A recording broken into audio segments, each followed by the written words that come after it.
Hi guys, Tiffany here. Welcome to my quilting life. If you are new to my channel, don't forget to hit down there, hit that subscribe button, ring that bell, and get notifications when I am live and or post videos. As well as don't forget to like my videos, the thumbs up button, you know, and share them if you like them. So, hi guys, it is Sunday. Welcome to another episode of Sew Sunday, where I give you guys inspiration to sew on Sundays. Even if it's just an hour. Every Sunday, you work on something and get it done sooner or later. So, give me 2 seconds. Now my thing's going crazy over here. All right. So, as you can see right here, this is Layercake Madness. You guys saw me make it. I gave a lot of you the pattern, and a lot of you have made it. Well, when it just sits there, I'm thinking, you know, after everyone told me, I should add borders. I really should, because it needs to be bigger. So I am adding borders to my Layercake Madness so that it can get bigger. So, hi Debbie, hi June, hi Dewana. You're on early. It's only 12:30 a.m. for me. It's not early. It's 5:24 p.m. here for me.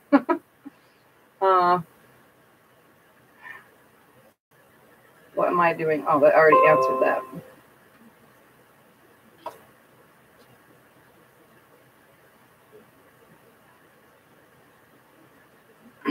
Okay. So I have cut very slowly, like, because I'm in a lot of pain. So I did all that off screen, so I don't really have to do much on screen. I cut a bunch of white strips. I think I probably cut 12 or 13. I don't know.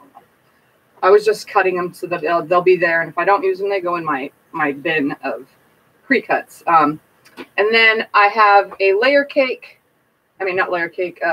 Charm pack. Just one charm pack of the prints that are in this already. So it was like a repeat. I wanted to make sure that everything in here was in the border. That way, it didn't look too dumb. So I'm going to do pieced border with a charm pack. And then some white, as well as I chose some blue. It's dark blue, the darkest blue possible, with white flowers and stems, it looks like, for the final border, to be a big final border, so that this thing can grow quickly. So what I'm going to do is I'm going to be cutting my charm squares in half. So they will be 2.5 by 5 inch strips, or pieces, or whatever you want to call it. And I'm just going to sew them end to end to end to end to end. I'm going to start by putting the 2.5 inch white border all the way around the whole thing. Then I'll put my end to ends on here. And I don't care if they match up or not. I'm just trying to make it grow. And if there is leftover, then they'll just go in the back of the quilt or something, or maybe I'll make a little pillow or something for it. But it'll be white, then these as their strips, and then white again, and then this one as a big finisher border. And my thing is, stop. Okay. Let's see. Suburban, sorry, bad weekend listening. Linda, hello. Dewana said hi. Hi, Debbie. Hi, Linda. Okay, guys, they're saying hi. All right, so I'm going to move this quilt top out of the way, and we are going to start. So if you guys have not made this yet, this is just a border idea for you guys. And remember, the Layercake Madness is a downloadable, at least for the numbers. It's in PDF form, so just email me for it, or join the group, or be in the group and ask for it. It's in files in the group. But it doesn't give you anything more than just putting this top together itself. So again, you guys saw it made in a live stream. I'm going to put it out of the way. Right now it's 54 by 62.5. So I'm just going to throw it out of the way. We're going to put some white strips together. Okay, and then I'll cut this. Any last minute things you need? No. You'll do. Hi and bye, everyone. We'll be back. I'm going to... You need more oatmeal cookies or other cookies? No, I know. Okay. I should cut the selvage off of all these.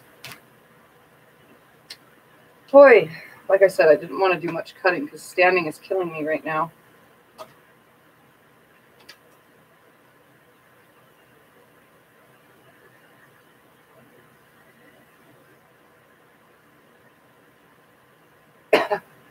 also have a client messaging me, so trying to deal with that all at the same time. Okay, so I'm going to just trim off all the selvages, and I'm just going to hook them all end to end to end to end to end. And then what I will do is just go around the quilt, get the sides done, then do the top and bottom, then add this, do this, you know, the sides, top and bottom, and then add, you know what I mean? Keep adding and then go around it with this again, and they'll already be in one long row. I'm just going to do it my way, and then I have to press this fabric, this one that I'm using for the bigger border. But I'll do all that while we're here. So these are 2.5-inch strips that I'm using. Hi, Kelly. 54 by 64.5. Yeah. No, 54 by 62.5. That's what it is. Did I say that wrong out loud? Sorry. I made sure to measure one more time too before going live. That way I could make sure what I'm doing with this border. Because at first I was thinking of keeping these big, you know, but that just, I don't know, it doesn't look right. I put them next to it and just was like, no, that don't look right. So I'm going to slice them in half so they match with the 2.5-inch strips. Plus I would have still lost an end anyway if I would have done it that way. So if I slice them in half, it'll give me 3 borders before the big one. So I'm just going to cut all these selvages off at the same time real quick. And I'll sew these end to end to end.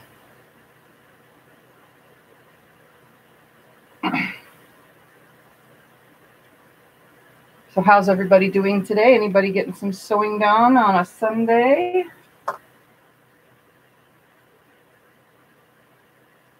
Okay.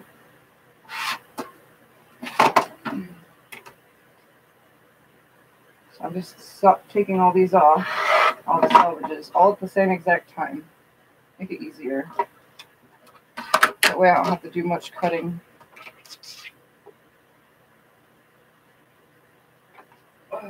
Okay. So I'm just going to do the same thing I would do with binding, except I'm not doing a 45-degree angle. I'm just going to sew them a 1/4-inch regular straight seam, because that's kind of how I prefer to do borders. I don't know why some people do it with the 45-degree angle. I haven't noticed a real difference, honestly, besides when it comes to lining up, say, certain patterns or something. I think it's more of a hassle. I just do it this way. For me, it's easier.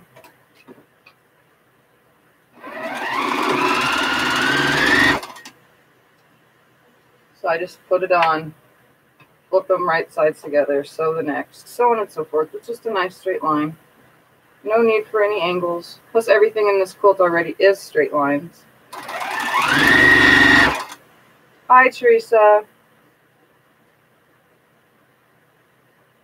Did you have to go to my page and find it to find the live? Binding put on my grandson's quilt, and back sides will finish the front tomorrow. That's cool. Awesome. I got to put binding on a quilt today too, or maybe tomorrow. Kind of not in the mood today. My legs are killing me. My hips are killing me. I'm trying to stay like sitting up and not leaning against the seat and stuff, because it just makes it feel worse. I'm going to try to get myself into the doctor this week. I'm buffering. I can't see you, hear you. Is it my internet? I do it like you, Tiff. Like you do. What, the binding you do, or borders like this? And Teresa, I don't know why. It's not for me. It's nice and clear, actually. It's cool because my screen that I talk to, my laptop screen, isn't as clear, but my actual screen that I'm on my phone watching is way clearer quality, surprisingly. So I know that you guys are seeing a clear, more clear video than what I think I'm seeing.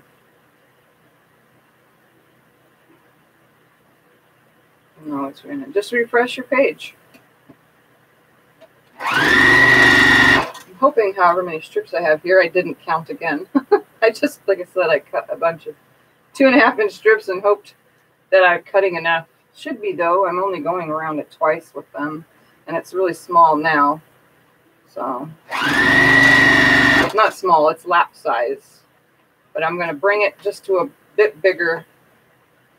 It'll go from lap to twin, which is better, for me at least, to something like. Usually I hook the ends, but today I'm just doing it this way. I'm kind of just mindlessly piecing these together.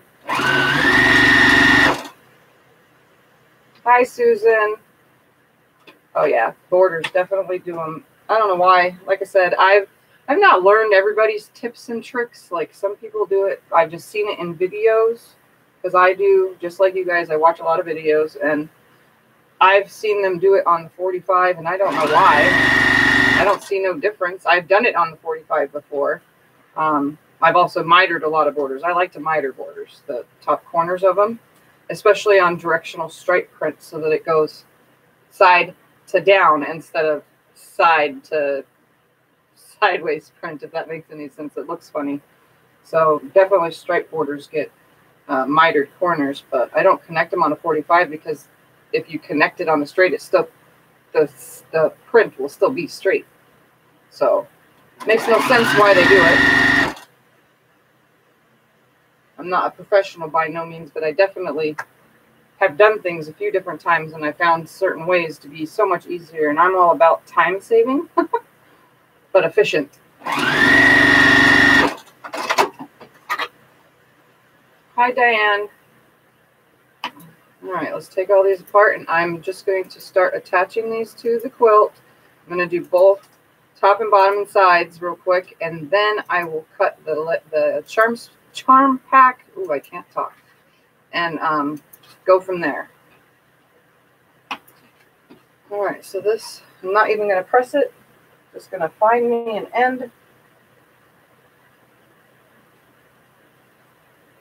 Oh, yeah, I see the whole thing on the floor now.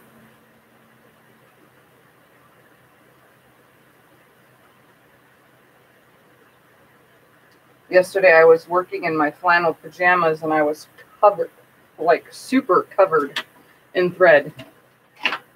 Like super duper covered in thread. Okay, move that out of the way.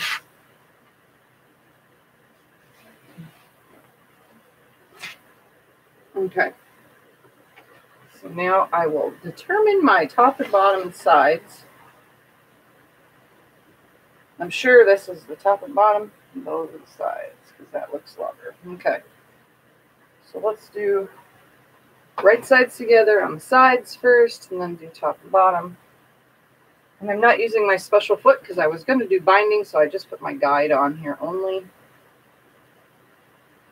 And all these edges are pinked still, so I'm just going to the outside of the pinking or the inside of the pinking. It doesn't really matter because it's borders now.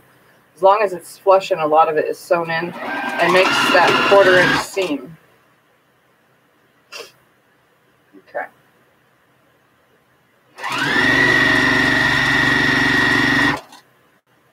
So now I'm just going to sew these on.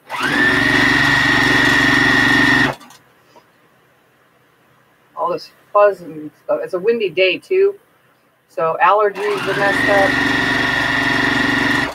It's like been windy for days here, and yesterday was a little bit, there was no wind for like, I don't know, 8 hours, and then it came all back again today.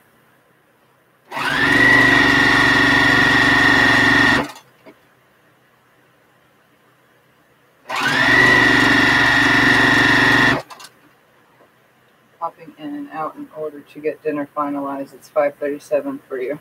That's fine, Kelly. I usually watch, I put my phone or tablet, whatever I'm using, on the counter while cooking, and I watch the shows, because usually Quilts comes on during dinner time for me on the weekends, so I end up cooking while watching at the same time.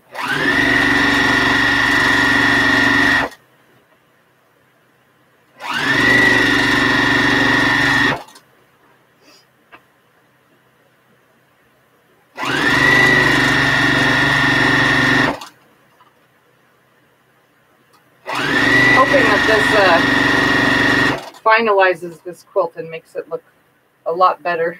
I mean, it's not that it doesn't look, it's fun by itself. It definitely is. It's mixed and matched really good, but you can still see what all the prints are, which is what I loved about, you know, designing this real quickly, like, and it just needs to grow. So if I would have used 2 layer cakes instead of 1, it would have definitely got a lot bigger, but I only used 1 and it needs borders. So that's where being able to get a matching charm pack came in handy. Just 1 though, I don't need a lot. Okay, so I'm going to fold this on top of itself and cut a straight line real quick. Just like this.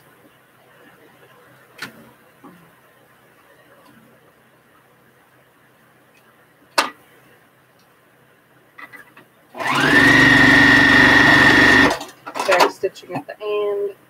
Turn the whole thing around. And get this side now.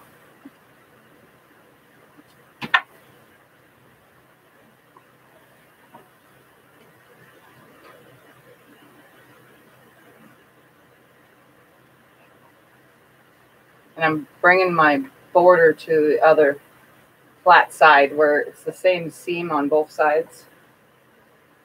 The winds here like 60 miles an hour last night with rain. And the winds finally calmed down late morning. Yeah, it's been windy here, but no rain and no clouds. It was windy, lots and lots of wind. But we get a lot of wind here, especially this time of year. Every year, same thing.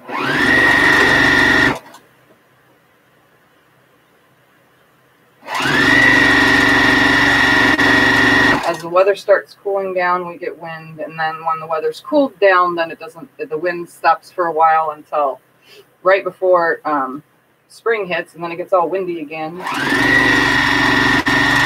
I mean, we do get wind all the time, either way, but like heavy winds, like right now, definitely happens when season change and temperature changes.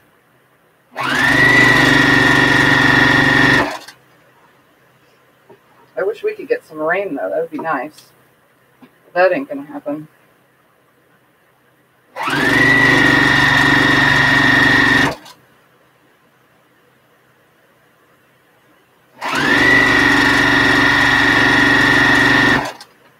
How's everybody doing today? Everybody good?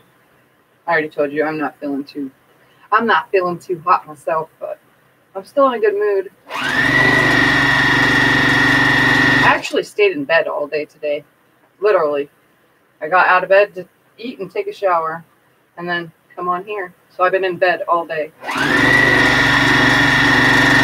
The girls were here, but they just, you know, came. If they wanted to come in the room, they'd come and hang out for a minute and then they'd leave. I was trying to watch TV, but I don't know, I can't seem to get myself hooked on what I was watching.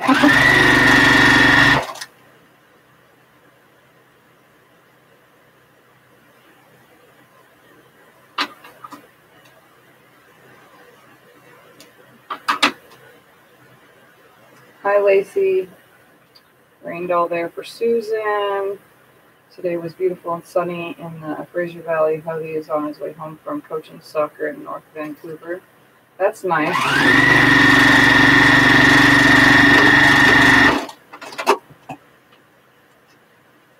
Beautiful days. Hey, Kelly's I'm in Chilliwack. So you guys are in Canada then? All right, let's do the sides now. Or the top and bottom, I should say. And I'm just going to finger press it out. Now I'm really quickly going to make sure that a seam does not end up in the corner. I hate when that happens. I know it's not going to, so that's good.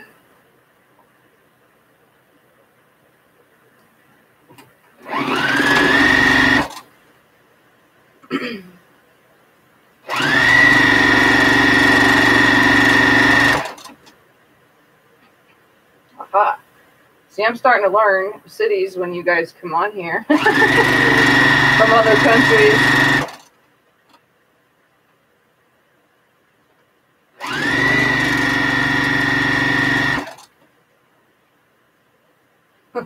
I'm not holding it against you. I would love to visit you guys' countries someday. I would love to travel. If I could just get myself out of town, that would be a big step.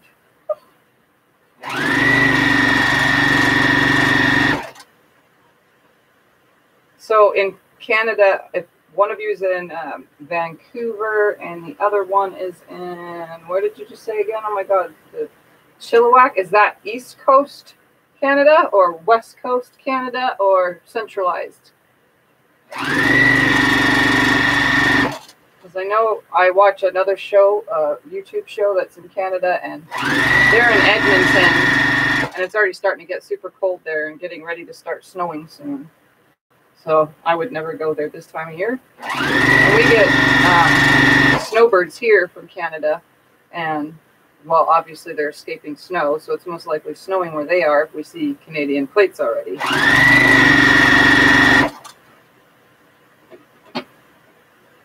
And finger press this really quick right here at the edge.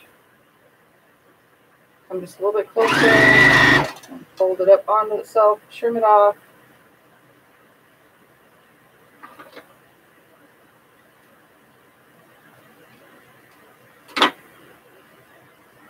East of Vancouver.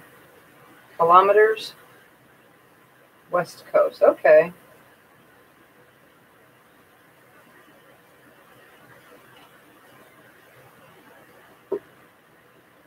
That's cool to know. I get myself give you guys a quilting lesson and I get a geography lesson. All right, other side.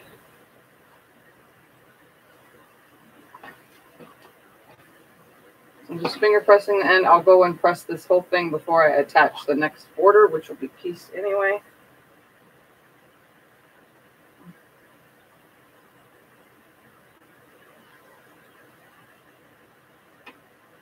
So 100 kilometers is 60 miles, maybe 65. Aha, interesting.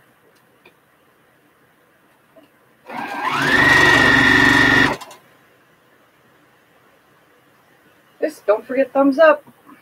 And if you feel it necessary to put a thumbs down, just know that it helps me either way. Because I've learned that being on YouTube. The thumbs up look better. And they feel better for me.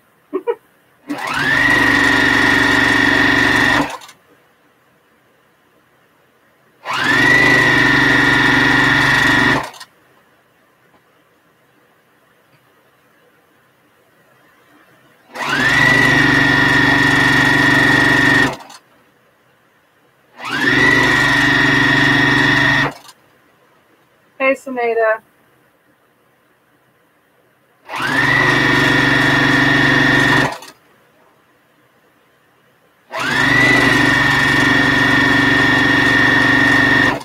For those that are just joining, I'm putting a borders, plural, I should say, on my Layercake Madness quilt to make it bigger.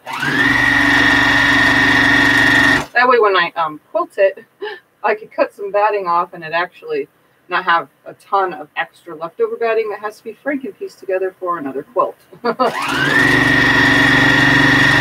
it seems like all I've been doing lately is franken-piecing batting together for the smaller quilt.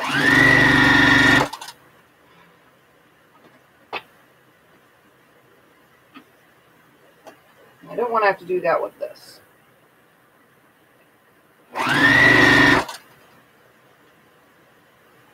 So it looks like I have plenty left to go around it again once I add that pieced part.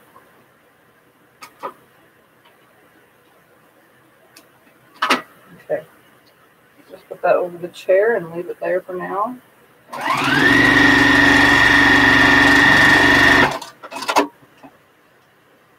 No, this is just the Layercake Madness that I designed. It'll be if somebody wants to buy it, obviously. All right. Let me plug the iron in. I haven't even done any of that.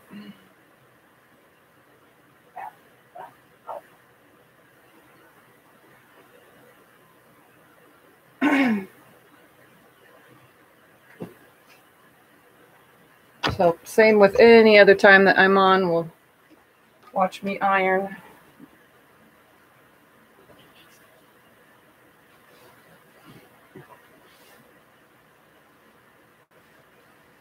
I only finger pressed at the end, so this will just be rolling it back. Kind of using my finger here at the ironing board. And I'm just pressing it towards the white. Not something I would normally do, but for seam purposes, I don't really care. I'm probably going to use a really dark backing fabric anyway, so it won't matter. That's another thing. If you are making a quilt that has lots and lots of white in it in the top, and you had to press towards the white, if you use a, you know, like when you're holding it up and you're like in the light, you can see all of your seams from the front and you don't like it. If you use a dark backing fabric and regular cotton batting, like a white cotton batting, you know, but you use a dark backing fabric, when you hold it up into the light, you shouldn't see those seams anymore. It should hide it very well, or mask it, or whatever you want to call it. A lot better, you know, than if I was to put a white backing fabric on this. It wouldn't hide it very well. You would still hold it up into the light and see some of those seams, even with using white batting. You don't want that, so I mean, you could try it against it, I should say.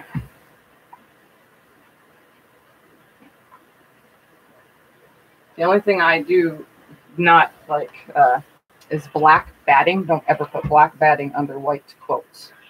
Not a good idea. I had only black batting once, and yep, it had white in the quilt, and it was 100% dulled it out and made it look like a gray. It doesn't matter if you use an off-white batting, like the non-bleached. That don't really make a difference. Unless you have like a really, really bright white that you want to keep looking bright white through the quilt. Then I would say use white batting only. And for those of you who are new to quilting, if you didn't know, yes, they make black batting. They make bleached, unbleached. And make every kind of poly, blended, non-blended. They make all sorts of stuff. And black batting is mainly for black quilts, like what I'll probably be doing for the big, huge petite ones that I did. Those will probably get black batting. That way, no little pieces of batting, especially since I use an 80-20, come poking up through. All right, so first border on, nice and pressed. There we go. So that's the first border. I'm just going to leave it right there while we tackle border number 2. And I will have to press this border 4 fabric. So I'm just going to throw it over there because it needs to be pressed. All right, so let's cut these. Again, it's a charm pack. I save these little things now as separators for my charm squares that I pre-cut. I'm just going to take like 5 or 6 off the top, keep them together, and cut them into 2.5 by 5 inch strips. Let me make sure how big these are first. So these are measured from the outside of the pinking. So I was wondering why that looked funny. Outside of the pinking on these. All right, so there's some. Let's take another stack of them. 2.5 inch. From the outside of the pinking on these ones. And just keep going until the whole stack of pieces are all cut in half. Because that's all I'm doing for this border.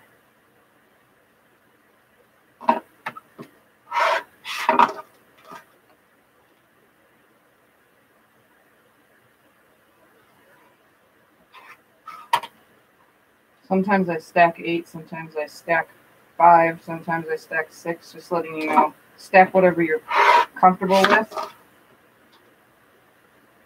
I wouldn't go more than 8 pieces though, honestly, because then it starts shifting when you're cutting. And notice I'm putting them in 2 stacks. That is because I'm going to sew together all of one and see what's left over.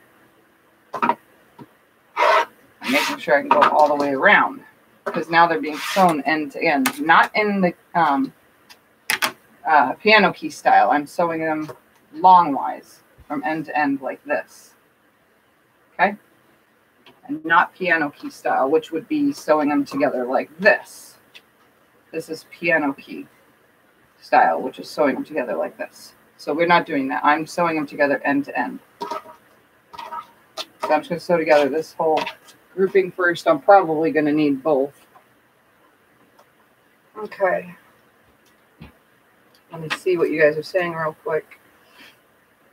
Okay. Let's say 1 of 2, not much. Quiet. I'm going to attempt to make a small Christmas quilt for your kitchen. Ooh, Suneda, that sounds fun. I'm going on holiday as of Halloween. Not much quilting right now. Ooh, what kind of holiday are you going on? Were you going out of the country, or are you going just somewhere local and staying gone for a couple weeks? Diane Mitchell, have you ever used flannel instead of batting? Do you have a specific batting you prefer? I prefer cheap batting. The price, I mean, like not cheap quality. Well, I have gotten cheap quality in the beginning, but I prefer whatever's on sale kind of batting. Not too picky. If cotton batting's on sale this week and it's the Pelon, then I'll buy that. If Nature's Best is on next week on sale, I'll buy that. You know what I'm saying? I just buy whatever's on sale, honestly. They all quilt the same. My personal batting that I prefer is 3/4 inch. Why? Because I mostly quilt heavy quilting, and I love the loft. I love it. I love how the more lofty the batting, the more it pronounces what I've quilted when I do, especially fancy quilting. So I like lofty batting. And yes, I've used flannel. They have flannel batting as well. But I have used flannel as batting. I've also used old blanket, taken apart an old comforter. You know, not old. It wasn't old like as in bazillion times washed and 50 years old. It was a comforter that was ugly. Took the stitching out and then used the stuffing from it, which it's not like batting. It's a little bit different. It's a little more on the I can't say pressed cotton. It's I don't know, you guys, if you've ever taken a blanket apart, that's what it's like. So it doesn't lay completely flat, and it's really hard to get over under the foot. But once all 3 layers are together and it's basted down, it stays really nice. And I quilted really light lines all the way through, so it was like a comforter. I've done that. I use whatever's of value, whatever's cheap, and I can get a lot of use out of. Hi, Leo.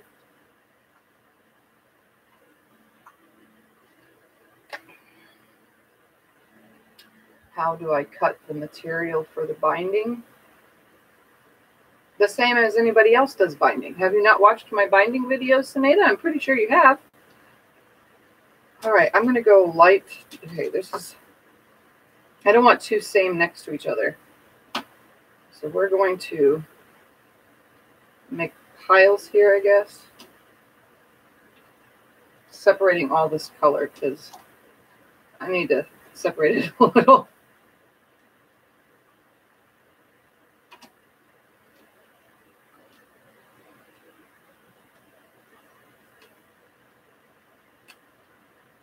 I'm going to mix this up because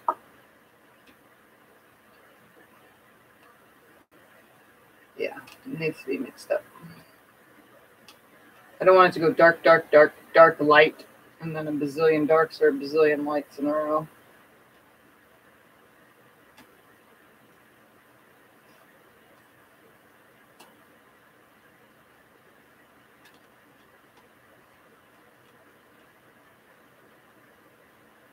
Okay. Cruise to Mexico from LA. Ooh, so a cruise. That's what Scott and I want to go on a cruise someday. That's our goal. Okay. I'm going to start sewing these together end to end. I'm also going to put them where the cut end is all on the same side. Makes it easier for sewing. One side will be all the pinked edges, one side will be all the cut edges. That way there's no messing it up on the way. So I'm just going to sew them in together into groups of 2, then groups of 4, and blah, blah, blah, blah, blah. We're going to see how long it is.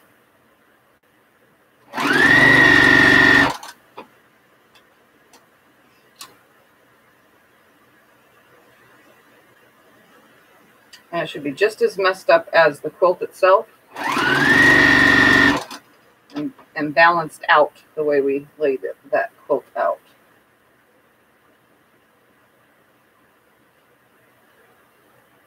I just cut strips. I don't cut, I've seen it done where the lady put a fat quarter on the table and she cut the whole thing on the 45-degree angle.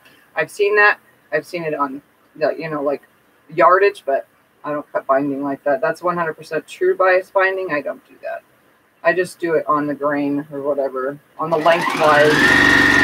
Sews the same to me, but there's no point in trying to cut it on the diagonal. I don't know, not for me. I don't see any point unless I'm doing diamonds for anything to be on the diagonal. You know? Or putting things on point other than that, you know?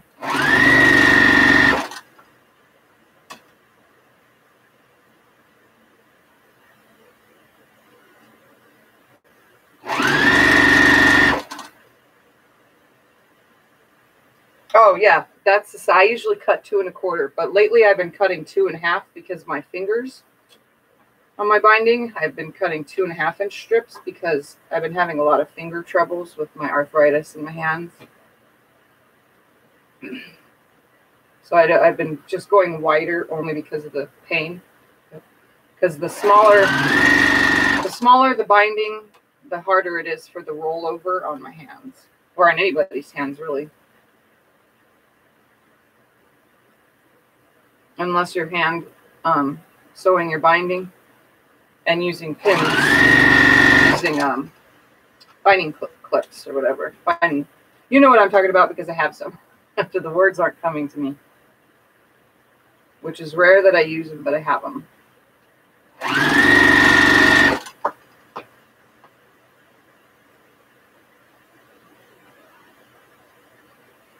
Yeah. I've seen one lady go even smaller, that she cuts at 2-inch. And it's very, very tight, but you got to make sure if you're using a thick batting, you have to cut your binding to fit your thick batting as well, you know? You're not going to be able to fold. The smaller the binding, the more chances, the thicker the quilt, the more you won't be able to fold it over, so.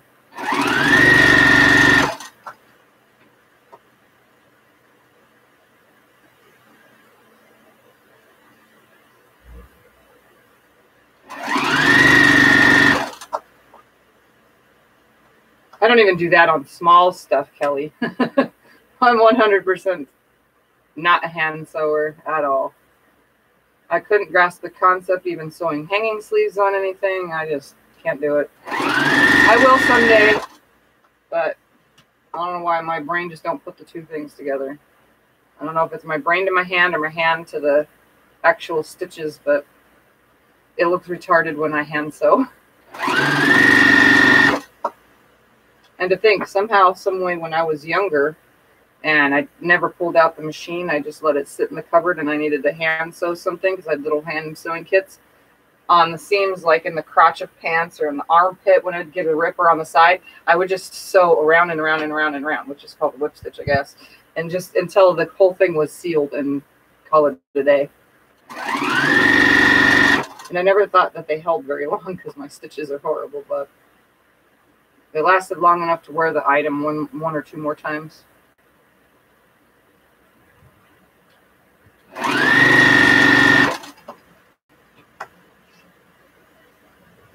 All right, almost done sewing this whole sets of two together.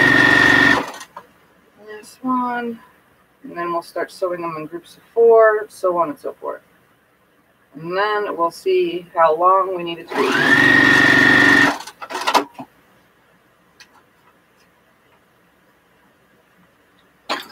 Used to hand sew on larger quilts when your son played hockey.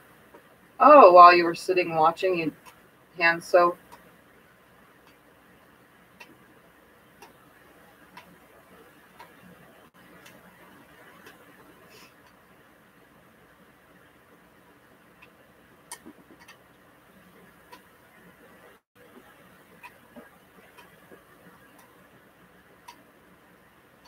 Okay.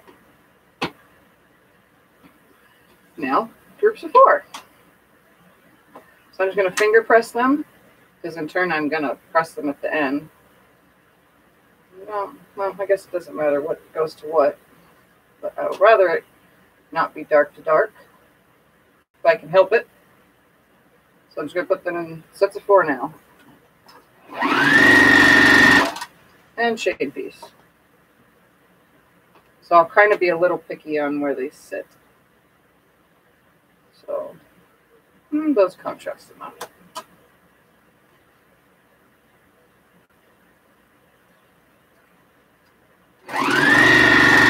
As long as they contrast, that's all that matters. It's easy to sew binding on at the rink. Quilt on your lap is warm to stitch away when there's a whistle or between periods. Oh, okay. So just keep warm and stitch while you go. When you hand quilt, for those of you who do that kind of stuff or hand anything, so hand quilting, do you base the quilt before you hand quilt it with tons of pins, or do you spray base because you're moving it around from part of the house to part of the house or places while you're working on those projects? I know if it's already quilted, then binding by hand wouldn't be hard while you're out and about, but how do you base your quilt if you're hand quilting? For those of you who do it.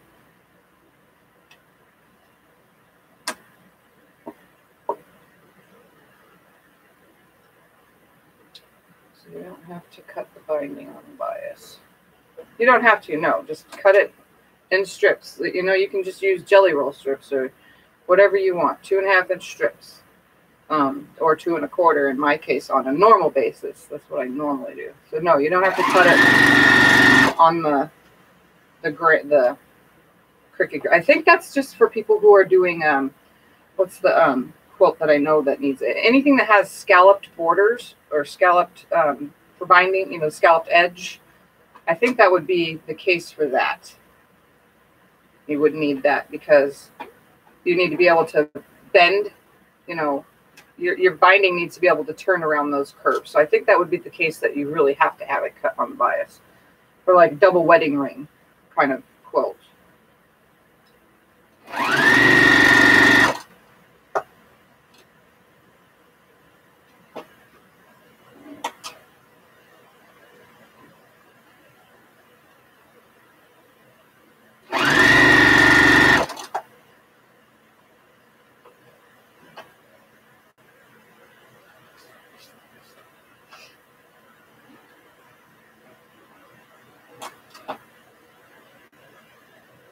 I think the border fabric that I chose for the big outer border works perfect because some of these prints in here look like that.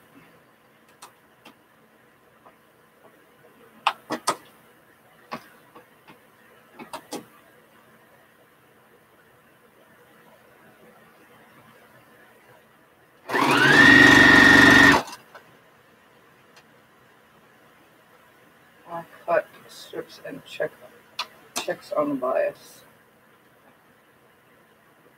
So you cut from the 45 degree of the whole fabric, Teresa?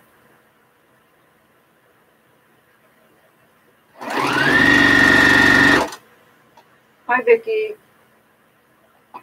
All right. And one piece left. Now I'm going to hook them together in sets of 4 and just keep going.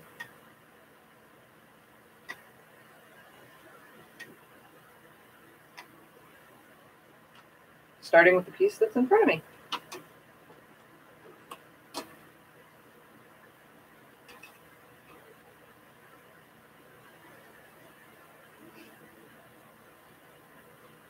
which is now 6-piece.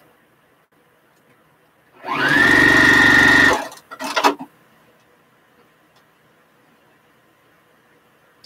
just give her the backing from Quilt Top and purchase Hobbs 80/20 batting from her. Ah, okay.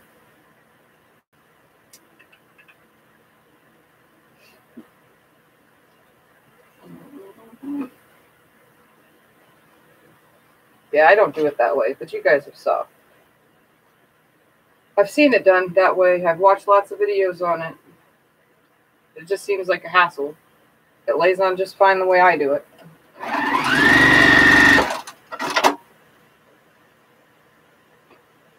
But then I don't do anything by the rules. I do my own thing.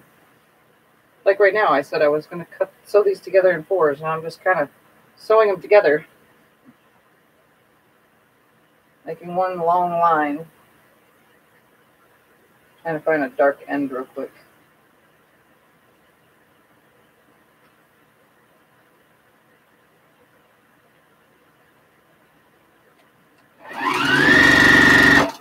So you can also just take like this and start hooking them together like this. So I have one big, huge, long strip. Now that it's long enough, I can do this.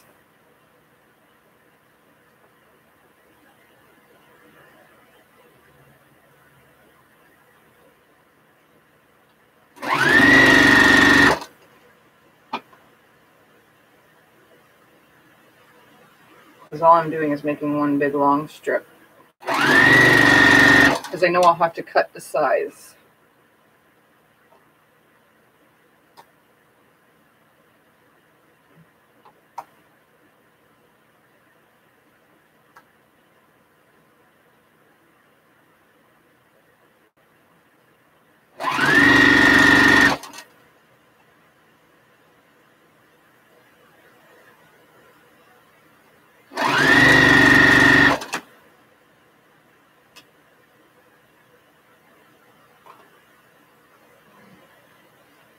Could be heavy. No, I haven't gotten anything in the mail. Just the same three pieces of mail I showed you guys that I got. And haven't opened them. I've been so anxious to open them. Like I said, I want to wait till there's at least 10 blocks to open them and do a live to show them all.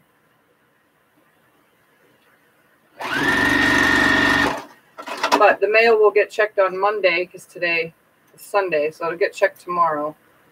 So now I have this long piece now, by the way. Everything's all connected. Now we're going to lay it on the quilt, cut it at the length it needs to be, and sew it on. We'll just have to keep sure this is both sides, and that'll be the top and bottom. So I'm going to bring it over here.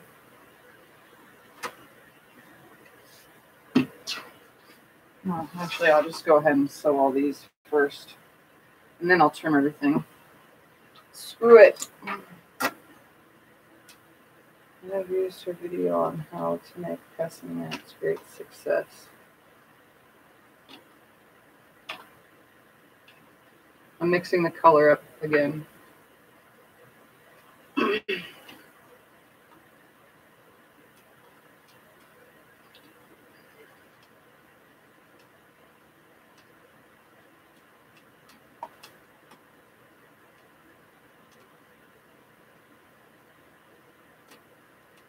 Like how I'm doing this. Should have did this the first time, so that all the color gets spread through the whole entire thing equally.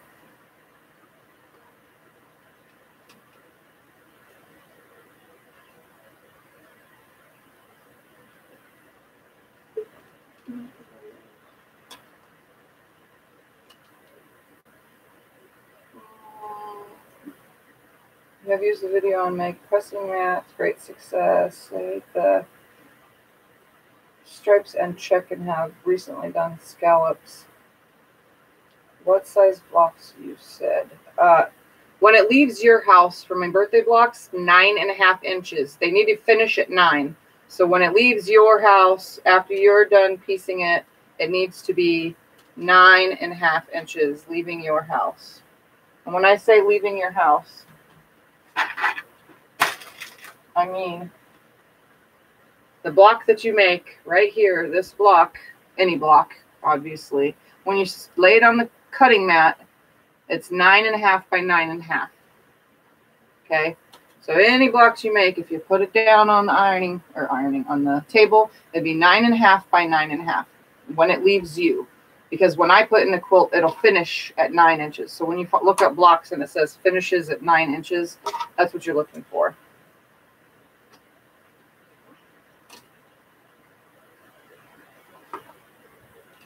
Did I drop something?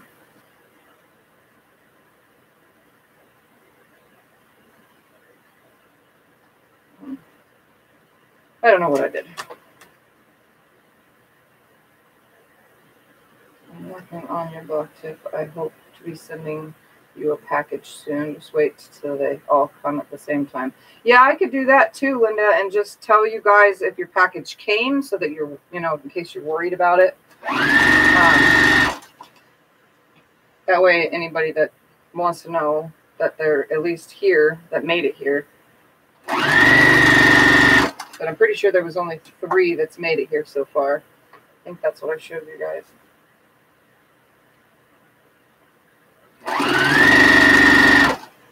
I just figured the more blocks to show in one video, you know, that way it's not just a 5-minute in and out and everybody will be able to catch me showing everybody's blocks and how awesome everything came out.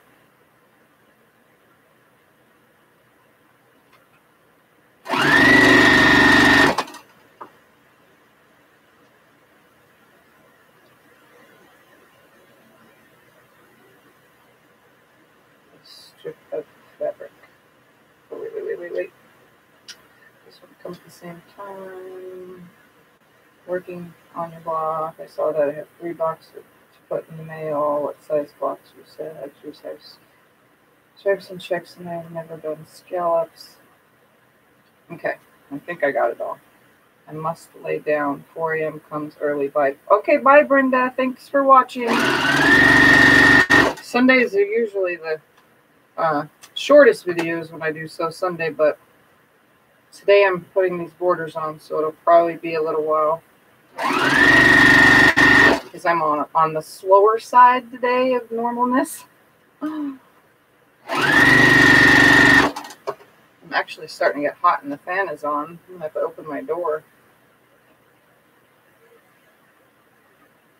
I think I'm just going to go ahead and hook all these to that end of that as well and just make one big, huge, long strip.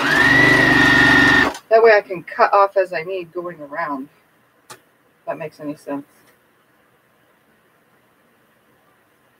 Because it should line up.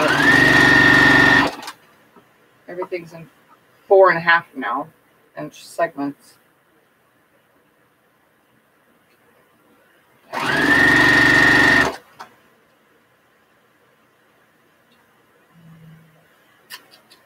I know when mine are at them that I made you because I'm looking at them right now. I know where mine are at that I made me too. They're right behind me. And I was going to do some more of them for you guys too. Just not today. Maybe tomorrow. Because I don't have kids tomorrow.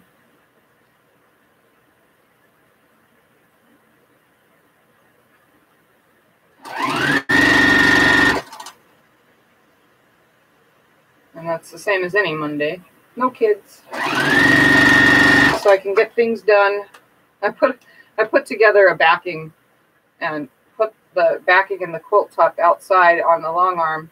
I didn't load it. I just laid it there because I was digging through what my thread stash isn't big yet. I don't have much to choose from. So I was going through all like 13 colors that I have to choose from, and none of them look right. So I'm thinking I'm going to end up having to go to the store and choosing a thread color in hopes that it's a color that could be used on something else afterwards. Because it's not a normal color quilt that I did. So it's yellow, dark gray, and turquoises. Or like in the, I guess they would be like these kind of colors right here is what are in that quilt. This ended up in the backing because it matches. This was my leftovers from another quilt.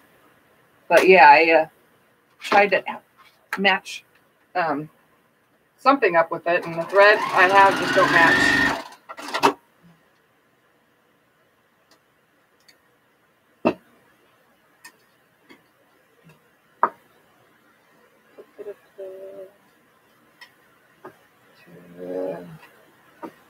And now to hubby just got home. No, I meant that you will be bombarded all at one time. Oh yeah, probably. If everybody's sending them around the same time. I didn't expect too many to come in at the beginning right away, obviously. I knew that there'll be, because it takes some people longer to make a block than it does others, so I kind of figured at least a couple weeks, and then they'll just start showing up like crazy. All right. Give me a second. I'm going to open my door, kind of, because it's kind of warm in here.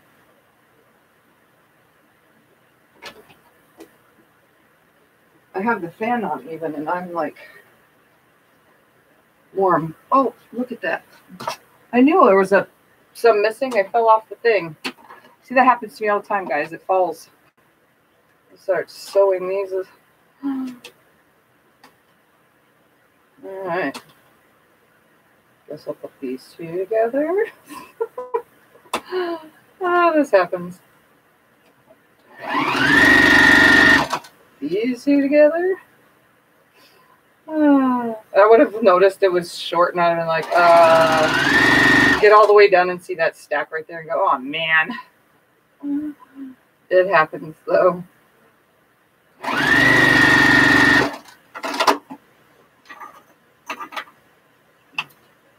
If to the left of those strips you just sewed in front of the machine bed looks like a strip of fabric. What? Where? Is there more? Nope. You got it. Oh, okay. So you were telling me that it was there. No, I didn't see it. I'm off, everyone's bed. Have a great. All right, Seneda. Bye. We'll see you next time. I'm off. Okay. Teresa, send me the measurements for a churn dash block to my Facebook Messenger. Oh, for any size churn dash block or for my birthday blocks churn dash block?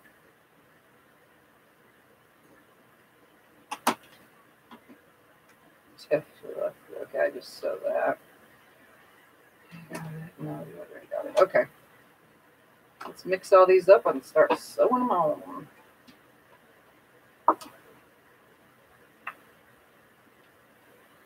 So I'm going to sew these in fours, and I'm just going to add them all to the end of the long strip that's behind me somewhere on the chair. I'll do that, Teresa. Just remind me in Messenger later or before the video's over. Because I think both the books I have, the blocks are different size. Or the measurement cuts, you know.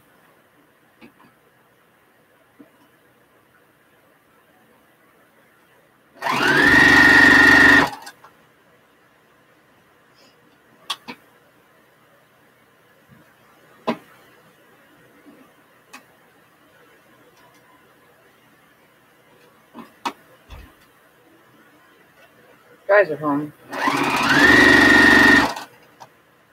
Okay. Well, if you want to do the one that I did, this one, Teresa, this one is in the group. I posted the directions in the group for it from the actual page of the book. I think this one's from the smaller book. The big one might have different numbers. I'm not sure. Some books are different than others, which everybody knows that. They all come out the same size, though.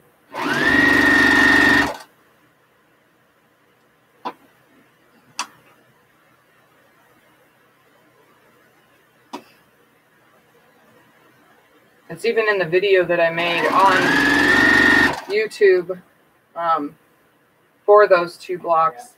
I think I named the videos birthday blocks or something like that. I don't remember what I did. But the numbers for the cuts are in the description below on the videos that I made for any of these blocks that I've done so far.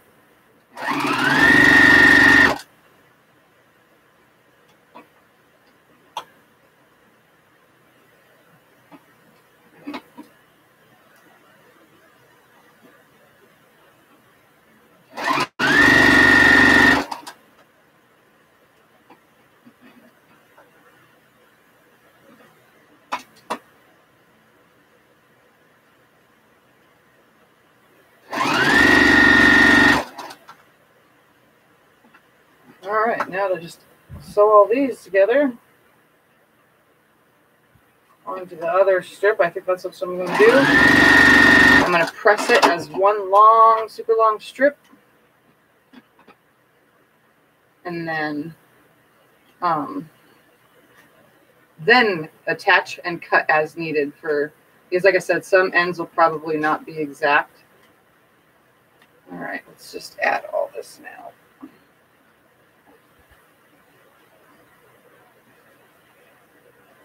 Okay, so we're just going to take from my lap and place them on here.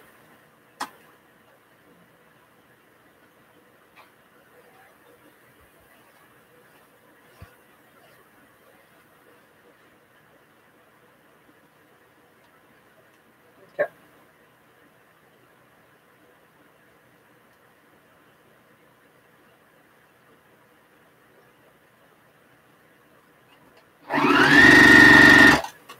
Okay, now I can get going.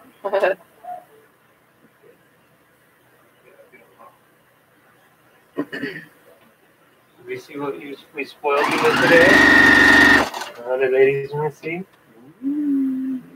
Mini cinnamon rolls. Yeah, you always tell me you like cinnamon rolls. I do, and those are super cute. Yeah, and the pumpkin chocolate chip, best ever. I'm going to tell you guys something that is really awesome. Ever.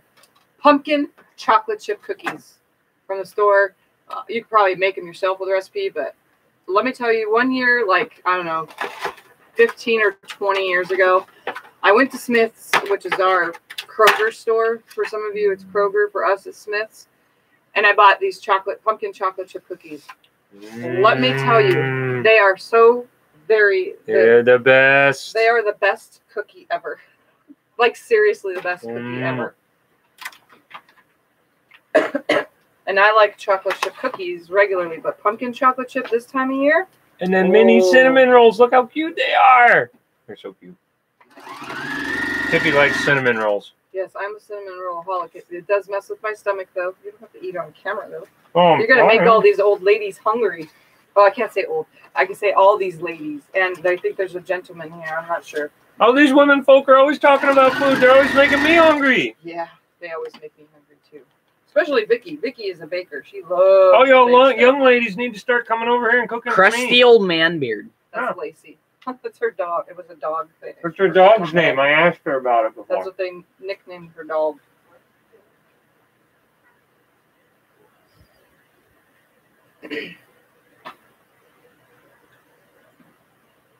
Since y'all are always messing with me and talking about food, I had to tease every one of you. Y'all are making me so hungry all the time because I'm an eater. Yeah, Scott eats like a lot. Well, actually not as much as he used to, and we don't eat a lot of sweets. And when we do, we eat specific sweets, like pumpkin chocolate chip cookies this time of year. You can get them in the off season, but let me tell you, they are so good. Anyway, hi everyone. I gotta go finish putting groceries away. They're still saying hi. Shelly said hi. I'll come back. He'll come back when he's done putting groceries away. Sunday is grocery shopping day, so he takes advantage of getting the shopping done right when I go on live stream. That way he can come back and I'll still be on and he can say hi to everyone.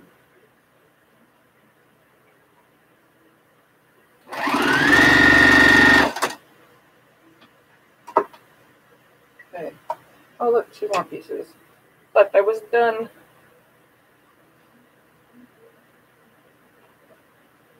So I'll probably lay in bed later now and watch the TV show I was trying to watch earlier while eating pumpkin chocolate chip cookies or mini cinnamon rolls. One or the other. I'll choose later.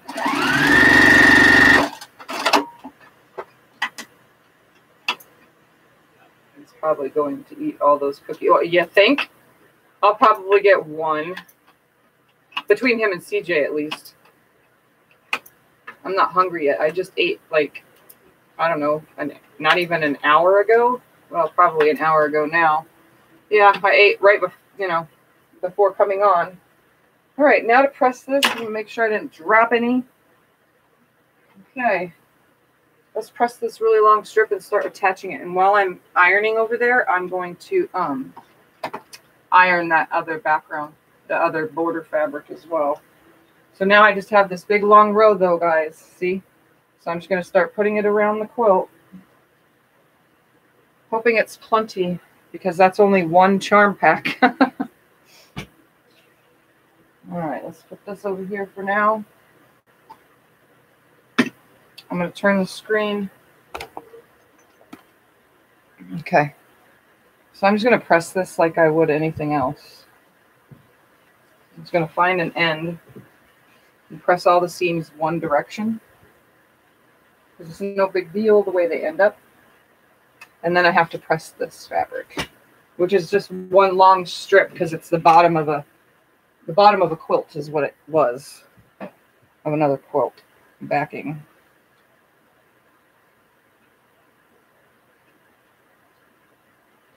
So I'm just pressing from the back, pushing all the seams one direction.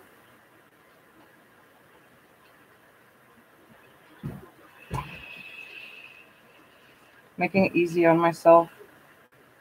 Put them all one direction.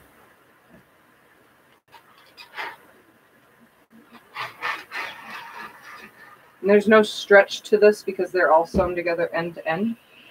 So it's pretty darn straight.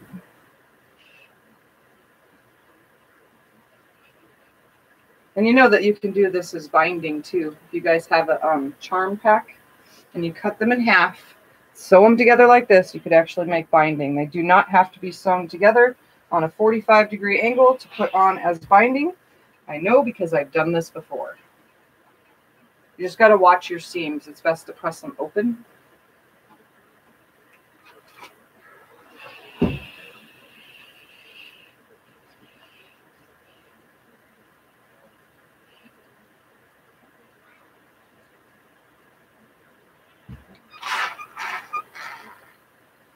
It's not big enough. You could add white to both ends of it. Yes, I can add white if it doesn't go. I'm pretty sure it should go.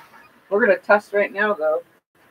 Seems to be enough. It's just one measly border, so it should work.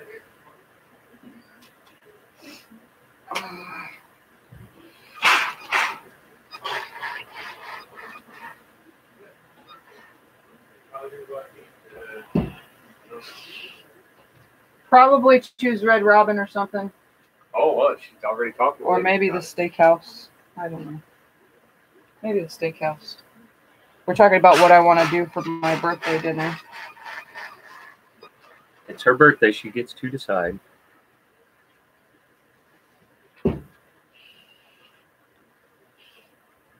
They say I'm making them hungry. I don't eat all the cookies. I save some for Tiffy, but she gets all the cinnamon rolls. So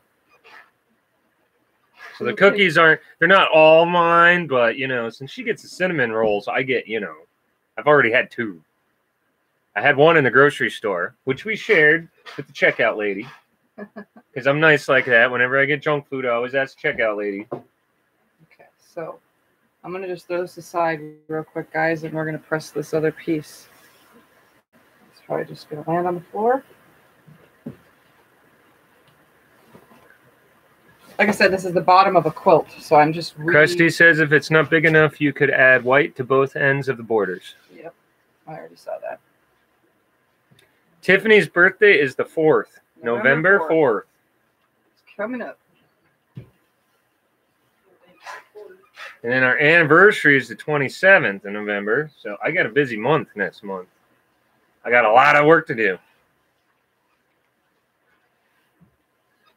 How can you tell when to iron open the seams or iron to right or left? Debbie asks. I always iron to the dark. If I can't iron to the dark, it goes either right side or left side. The only time I iron open is right now when I just told you you can turn that whole strip piece into binding. I would iron those open. And the only other time I said I would iron open is if there's too much bulk coming in at once. Other than that, I never iron open, because when you stitch in a ditch on an ironed open seam, what ends up happening is it'll split that seam open, and all you're doing is stitching down stitches. That's it. It takes the chances of it completely falling apart. And I know this because I've done it. So I learned my lesson watching everybody else's videos that says, press this open, press that open. Do not, because if you're going to be stitching in a ditch, it's going to fall apart. And yes, this is one really long piece of fabric, guys. Like I said, it was the bottom of a quilt or something, or the length of something. I don't remember. I figured it'd make the perfect border, because I could just trim this down into 5 inches, or in half, actually. I could probably just cut this whole thing in half and use one and go all the way around the whole thing. We tried to make all of our dates easy enough to remember.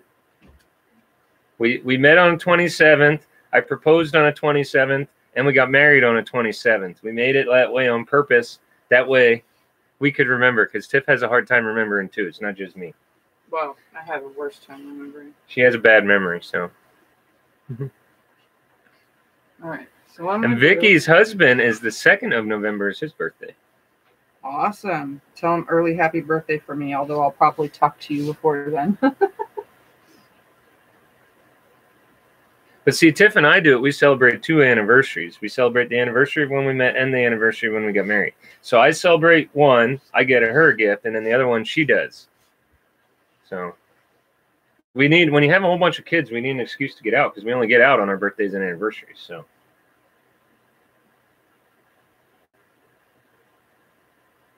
Come on. We don't do too big and extravagant anymore these days. We used to go pretty big, but. Like I bought him a motorcycle for his, what did I buy for your birthday or anniversary? I bought it for anniversary. Right? Well, it was a birthday, I believe. But neither of us ride motorcycle anymore, so. Well, one anniversary we did hot air balloon. One we got Tiffy, and that was Tiffy's idea, was the tattoo thing. We did a matching sort of tattoo. One we did a limo ride, since neither one of us were ever really in a limo. We did a limo ride to look at Christmas lights. I was in a limo when I was a kid. I went to a family member's wedding. I was a flower girl, but like I remember. Exactly. So we did a limo thing. We rented a limo for the night, and we drove around, and we had fun. The limo lady was awesome. We ended up talking to her more than we talked to each other, and we just had a blast around town. She knew exactly all the cool stuff to go and see. And yes, this is a very long piece, guys. I'm just going to chop it in half. This will be my next border. All right, I'm turning this. Ooh, happy birthday to your grandson, Teresa. All right, guys, let's. You need me to get you a water or anything before I get out of here? I have one. And quit talking and let you do all the talking?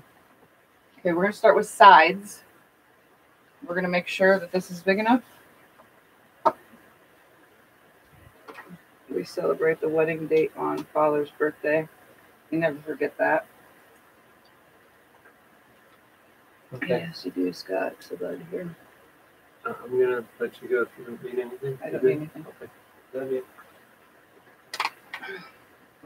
Monopolize your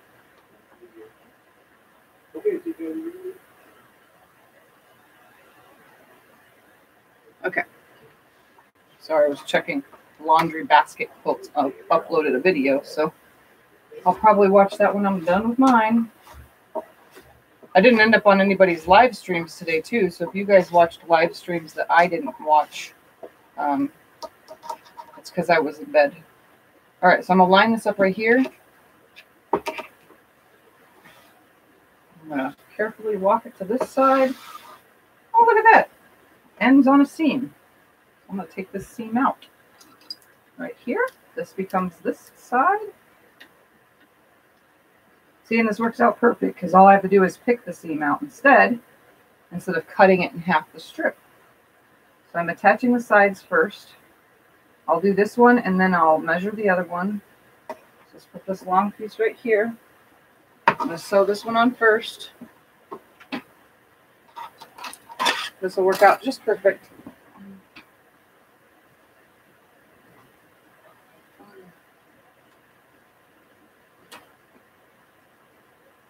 Okay, so I'm going to line it up. And then I'll do the other side and so on and so forth.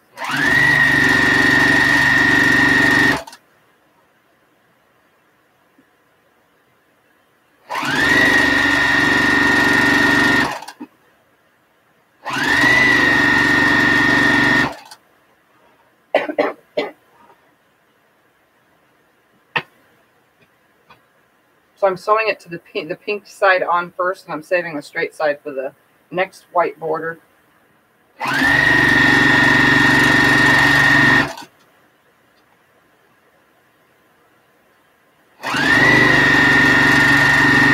think this will look super good.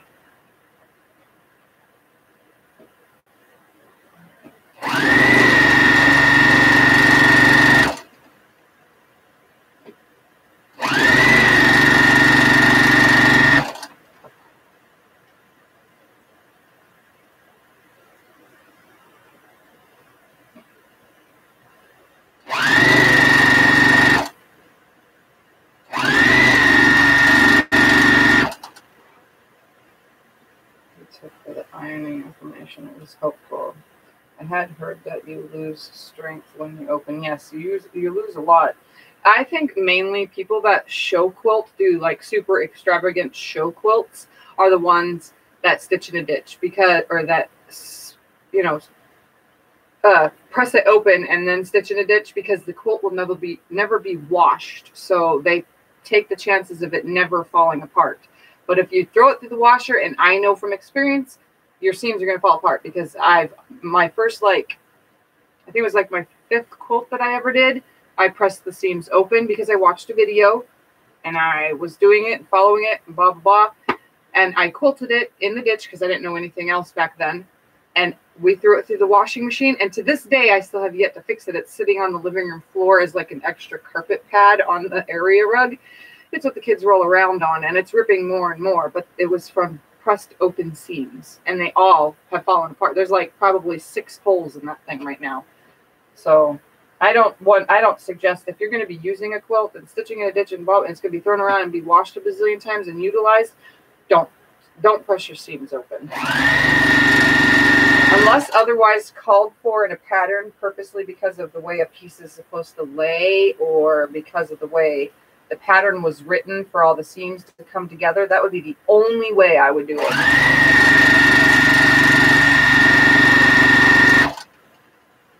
Other than that, no more stitching in the ditch. No more pressing seams open and stitching in the ditch. Not for me. Hi, Terry. I'm late as you. You're not late. I just barely got. I'm starting on border number 2. So I have a long way to go today. All right, I'm not even going to press that just yet. I'm picking up thread everywhere. Lay it here. Grab this end. I'm going to lay it on here.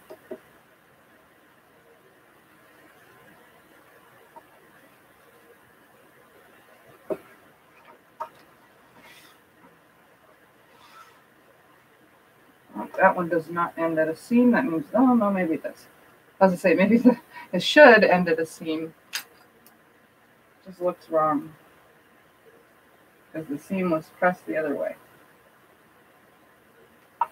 So I'm just going to pluck it out. I know it seems weird that I didn't, pretty much measure and then sew the strips together, but I think this way is just as good, because I'm only ripping one seam out. Well, sort of.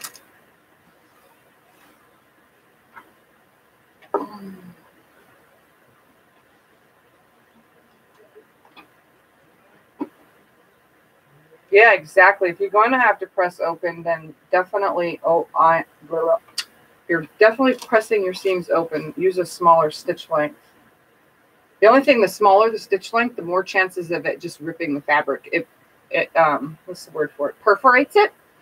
So the cheaper the fabric that you're using, and the lower the stitch length, you can perforate the fabric, and it will just rip at the, like when you go to open the seams or press them, you'll notice that you'll see the thread in between, because you're perforating your fabric, and it just ruins it.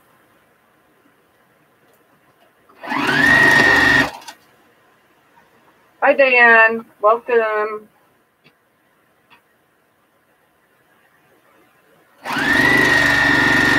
For those of you who are joining, I'm putting borders on my Layercake Madness quilt because I was looking at it going, I think it needs borders. And I got a matching charm pack to make borders. Just so that it makes it look a little bit more bigger. It just kind of seemed on the small side to me. I mean, if it's a quick and easy quilt, obviously you want to make the Layercake Madness because it goes together so fast. But if you are going to be making it for somebody who needs a little bit more quilt, then this needs borders.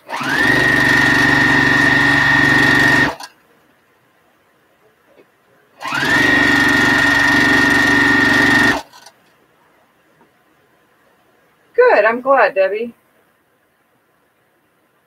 No, you said clothing, you press seams. You have to press seams open on clothing?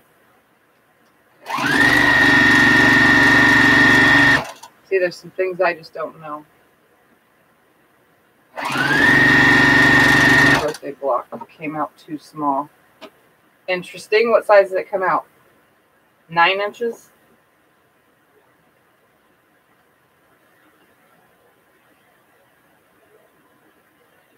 Sorry, I'm putting the two ends together so that it stays nice and straight the rest of the way.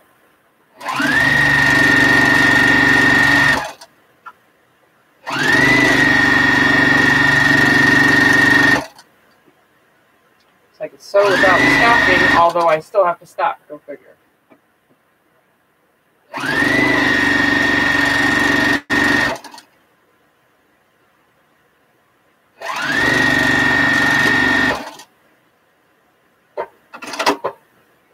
Oh, go around it with the border fabric, like a 1.5 inch, and it will take it down because you'll lose, a quarter or a half, I should say. Sorry. Take 1.5 inch piece and go around it, and there you go. Then it should be 9.5. All right, I'm going to press these back real quick that way I have a better, more accurate measurement before I sew on the next ones. And I'm not even going to turn the camera because this will be just a quick press back. Just give me 2 seconds. Just do it real quickly, like that way I have a more flat, accurate seam to attach the next top and bottom to. Right there. Press it back. Ooh, this looks so cool, guys. I'm so glad I decided to just take a charm pack to it. Much better. I'll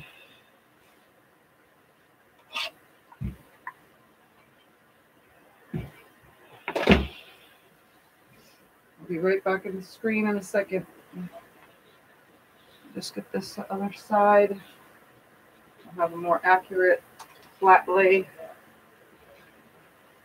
when measuring so it lines up.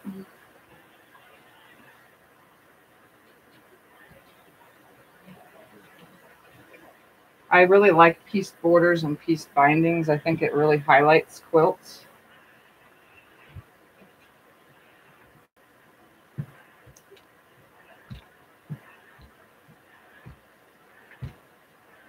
All right.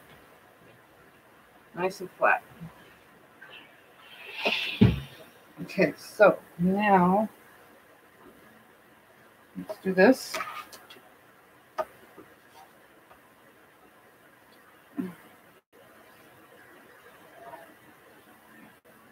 Line this end up right there. Nice and flush, nice and flush. And it ends on a seam again. Look, I could have just measured and probably had enough. Look at that.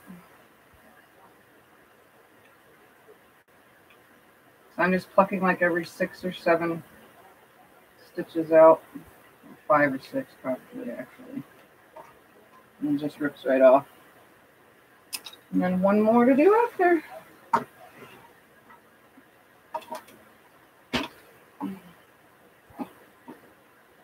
going to oversize by 1/2 inch to see if I can get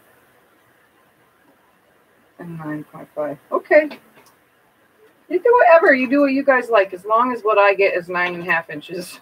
That way I don't have to completely 100% adjust everything, because I know there'll probably be 1 or 2 that'll need adjusting. It always happens. It's just how it works.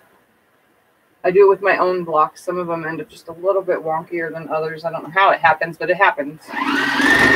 Remember the Jacob's Ladder quilt? There was a couple pieces that were wonky and all that.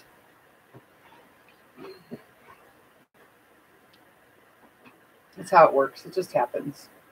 Not everything comes out the way it's supposed to.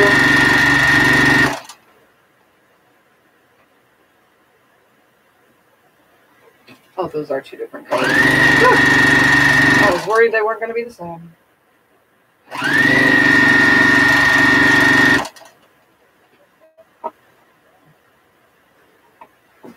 like this quilt. The fabrics are calming. Yes, they are. Very much so.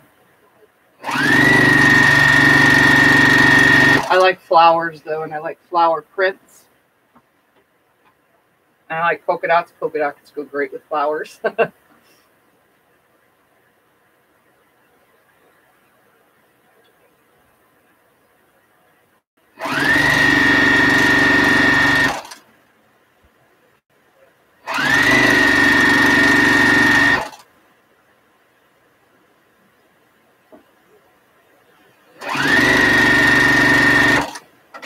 Oops.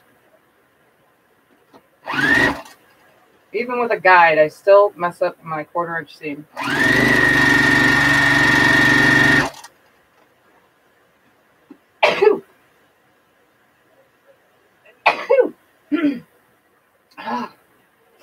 There's so much dust.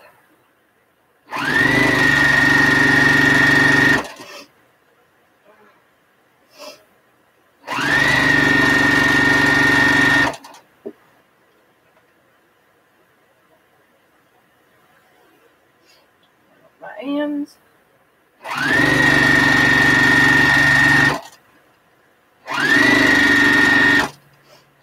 Thank you.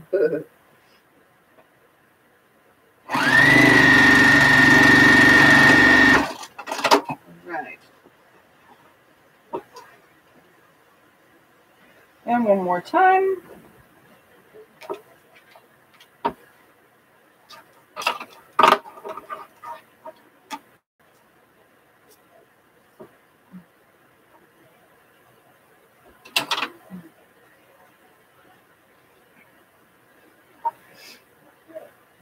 Okay, line it up, lay it flat. Now this is the way, you guys, if you're not measuring and you just want to make sure it gets done, I mean, it should lay out as long as you're doing it just right. And again, another seam. This is working out perfect though.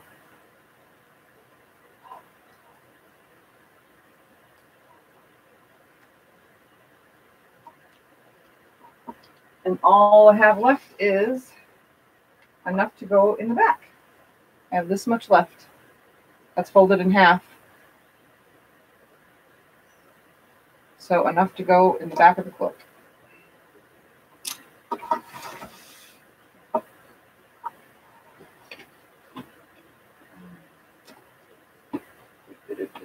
Debbie, okay, hold on.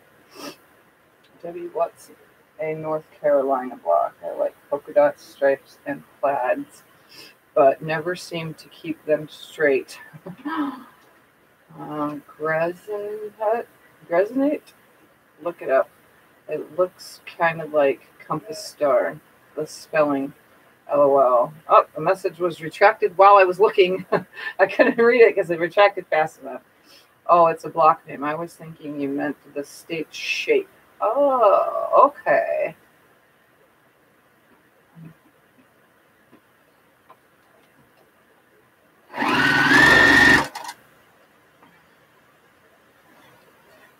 Okay, so let's just sew this one on, and then I'll do the white all the way around, and then the next one,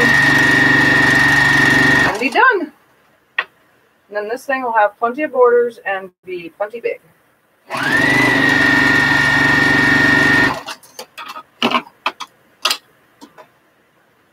Thank you. Trying to do a great job. I want it to look at least half-ass decent. I want it to be big, and I didn't want to take away from the Layercake Madness in the center. You know, I like it. I like it. It's organized chaos. It looks really cool. And it was layer cake at Tuesday morning. I get a lot of layer cakes and stuff from Tuesday morning. Layer cakes and jelly rolls. When they have good ones, sometimes they don't have things that I'm interested in, or the color combos don't look that good together. But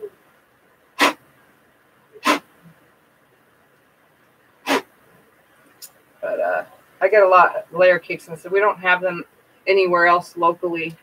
So I get them at Tuesday morning, and then I'll go to, like, because Hobby Lobby is right next door, I'll go there and choose a fabric to match it and or border fabrics. And if I can't find them there, then I'll go online, look up the name of the brand. I think this was an RJR fabric line, but it could have been Benartex. I'm not sure. Actually, I'll tell you right now.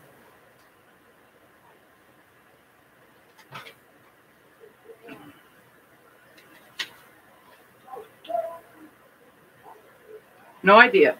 Doesn't say. Just says these are craft squares. Charms blue and white. It's probably the other brand I was thinking of, my other blue and white ones. I don't know. But either way, I got them at Tuesday morning. And if I can't find something at Hobby Lobby, I'll look at Walmart. Walmart's a lot further out. And if Walmart doesn't have something, I always go with solids. Solids, if you can't find something that matches layer cakes and jelly rolls, you know, go with a solid.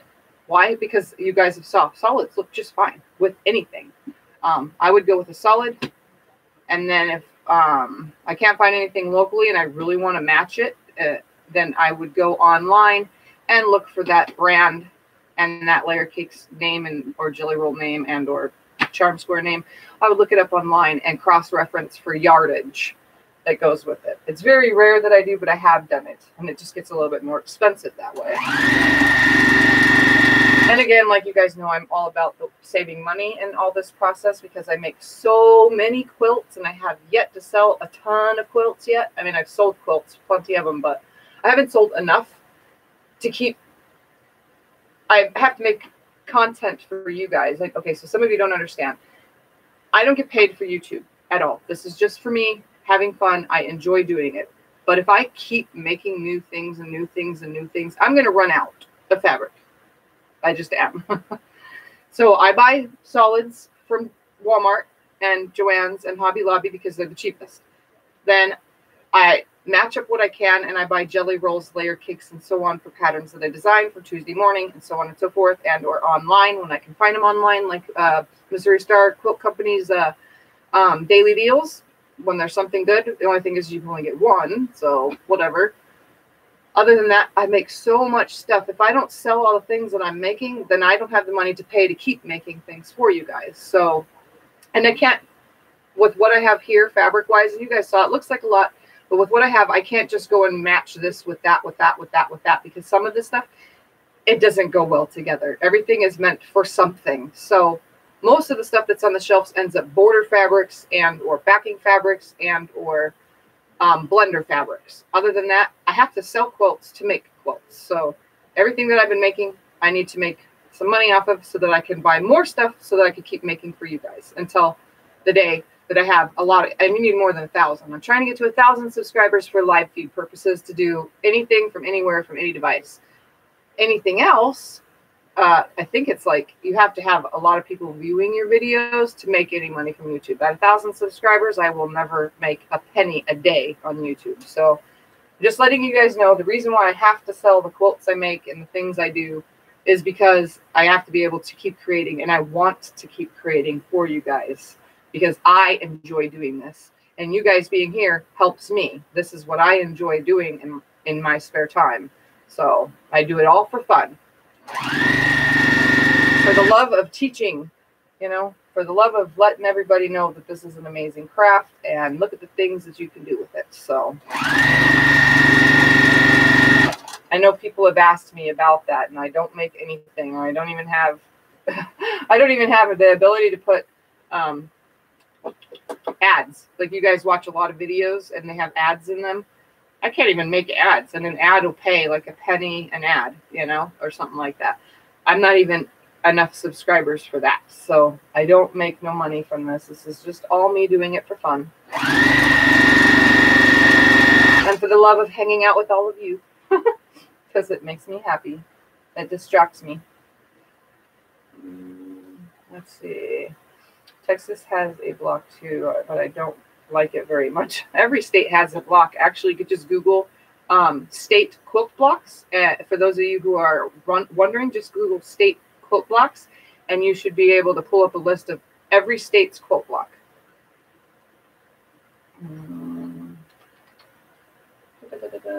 Okay, I purchased my layer cakes and 2.5 inch strips from there. Yeah, it's definitely, Leo, the jelly rolls and all that. They have charm squares. They have fat quarter bundles. It just depends when you go to Tuesday morning on what they're going to have, because they don't always get the same thing. And that's, my daughter works there, so I know it's very rare to get that same thing more than once. If you don't buy what they have right then and there, you're not going to find it again. So you need to put up your quilts to where people can see them to buy them on. Yeah, I'm going to do that, Lacey. I don't know if you guys saw past the ironing board. There's a big stack. I'm trying to get a ton done so that I can take them down, take them into the room or somewhere around the house, or maybe down to the park, and take a really nice outdoor, bright, shiny picture of them all, and then post them all for sale. And Scott usually does all the for sale stuff, so he'll get it all done as long as I get the pictures taken. I went on to see this North Carolina blocks. They're all beautiful. I'm not sure I can make it, but I may try. I bought some Riley Blake 2.5 inch strips that are nutcracker fabric. I would like to make a tree skirt, but have not found a pattern I like that is big enough. Just make it, sew a bunch of strips together, you know, and then make a big square and then cut the circle, tree skirt circle out of it. I seen that done on, oh my God, what was her name? There's a YouTube channel, just type in tree skirt and it'll probably come up. She made a strip unit and she made it square. And she used one jelly roll. She sewed them all together end to end to end to end and did the, like the strip to, what is it called? Strip. You guys know what I'm talking about. Where it's really fast. The word fast is probably even in it. Jelly roll race, that's it. She made that, but instead of cutting it elongated, she cut it short and made a big square until it came into a big square, and then she quilted it as the square on her long arm. And then when she got it to the table, she says, I know everyone hates this, but I am going to cut it out. So she took a big circle, cut out a big huge circle, and then she cut the center up into a little circle. She used like a little coffee plate, like the little plate that you put a teacup on as the center. She cut that out and then she made a line and then bound it the rest of the way, like binding. Simple as that. It was easy. We don't set up a tree all the time, so there's no purpose for a tree skirt in our house, but I mean, it's definitely a neat idea. It might say jelly roll tree skirt on it. I'm not sure. But it was really easy. Anyone know a pattern that meets large requirements? Thank you for doing this. The Missouri Star Quilt Company has at least one video. And Missouri Star has one too. Yes, it was with Misty and Jenny, I think, on that one. I think I watched it. It was last year, around Christmas time. I like the pumpkins they just did the other day. I wouldn't need the downloads because I would just cut my own pumpkin faces. But I don't make holiday stuff, unfortunately, guys. So in the future, maybe, but not right now. I'm not a holiday making stuff person. I just make quilt tops for you guys and then show you how to quilt them. Shabby Fabrics and Jordan Fabrics did the tutorials too. My name is Vicky, and it's confusing, but that happens. Oh, okay. Well, then I probably won't remember right away. It'll take a while. Okay, Vicky? It'll take a while, but there's actually 2 more Vickies that come on here. So I don't know if I'll remember, but I'll try. 50 inches in circumference. You need to set up a Facebook page to show. I have a Facebook page, Diane, for my quilts. And Scott does the Facebook marketplace for me. How's the guild thing going, Tiff? It's going good. I'm not part of the guild. I'm probably not going to join until May. Hold on a second. I think it's May. April. I'm not joining until April. So right now I'm just going to be a guest at every meeting. And then I'll join and then be part of the guild. And I'll start going to its monthly meetings. It's only at once a month. So, all right, let's just turn it so you guys can see me press this real quick. Been researching and looking. I have an idea about what I'm looking for. I like the pattern that Laura Lynn made last year, I believe. I don't know. You'll have to look. From Mom and Pop. You'll have to ask them. If you're in the Mafia group on Mom and Pop, then you can ask. She might know what she did. I'm just rolling this back, and I'm going to add the white again. Guys, I'm going to go around it one more time with 2.5 inch white.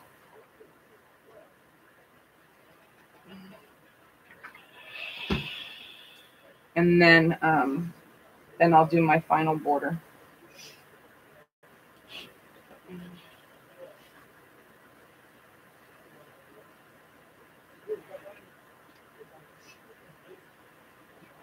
And I'm just rolling my seams back, no big deal.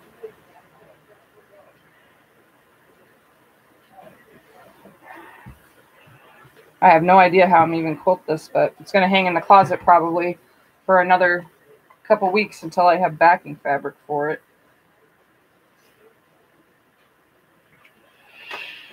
All right, so there's its first one. Let's go, and we already have it made, so all I have to do is sew it on.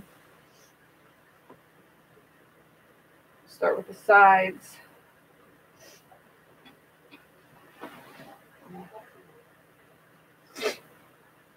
And then do the top and bottom. And then we'll put the big one on to finish it off.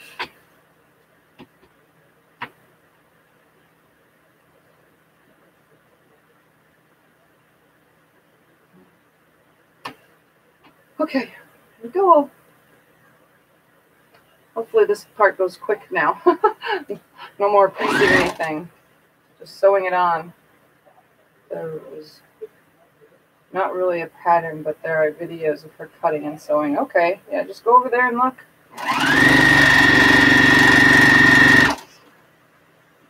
You'll probably never see me make tree skirts and things like that, guys, unfortunately.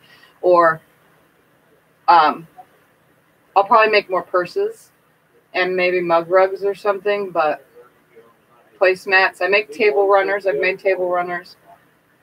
But those things can be any year round. When it comes to just when the Christmas tree is out, you'll probably never see me make something that only gets used once. I don't know why. I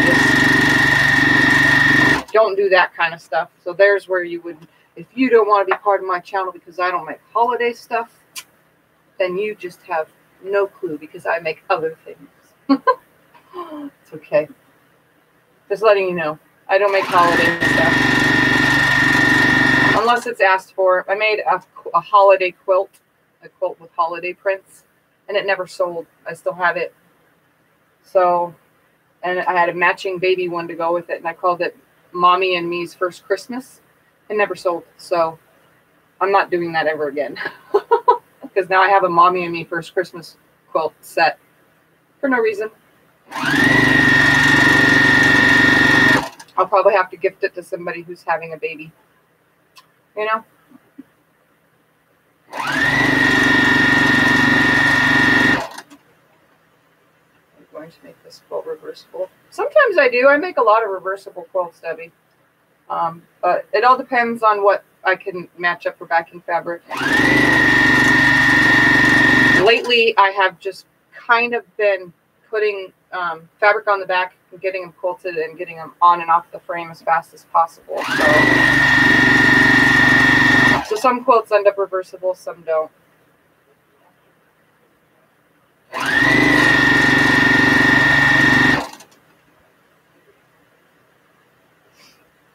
Yes, both things.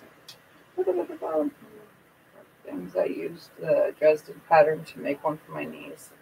The one I am searching for looks like scallops. It's always a chance, but you never know when you're searching. Yeah. Well, you can find anything on the internet. Search anything up.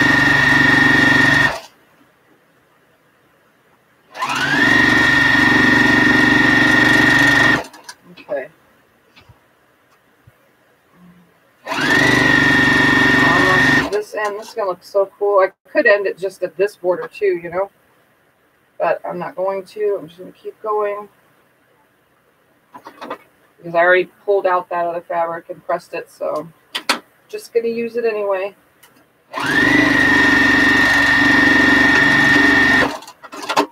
Alright, switch to the other side. Sew it on.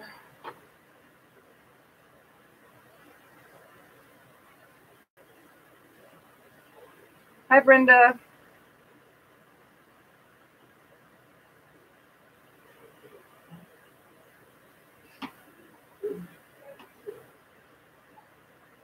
So yeah, I don't know what this will have on it just yet.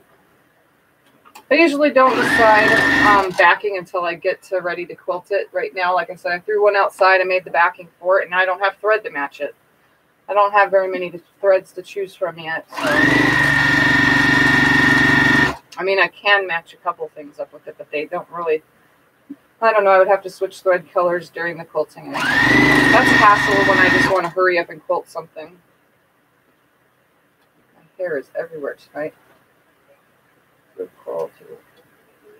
I'm putting the borders on my Layercake Madness quilt that you guys saw me make.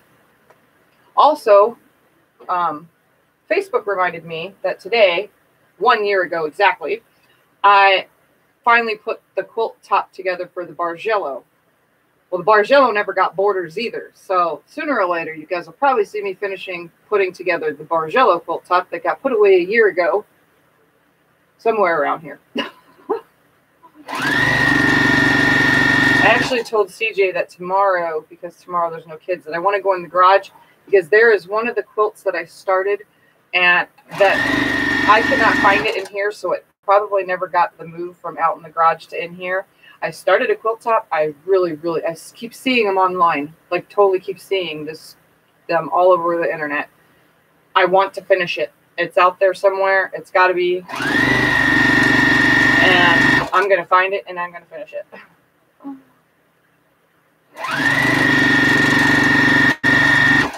Just to say that it's done. And I'll probably find like 3 or 4 quilt tops out there as well that I never finished and need to be quilted. Who knows, but I got to go out there and clean some stuff up anyway. So I will look through all my tubs and find my stupid unfinished projects that are probably really horrible because I was pretty crappy at sewing 4 years ago when I started. So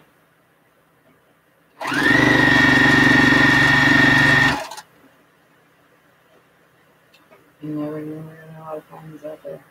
Yes, it has been a year, Diane, since I have not finished the Bargello. It is just sitting there, waiting. I didn't like my ideas for that I was going to do for the border. That's why I never finished it, because I didn't like my idea. I figured it would look dumb, so I never went ahead. But I know some of you who followed along finished yours, but didn't put borders. And I might just leave it without borders, too. It's small, like this is, though, without borders.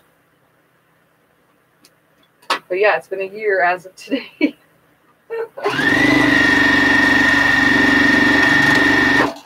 Since it was completely put together, at least the top part.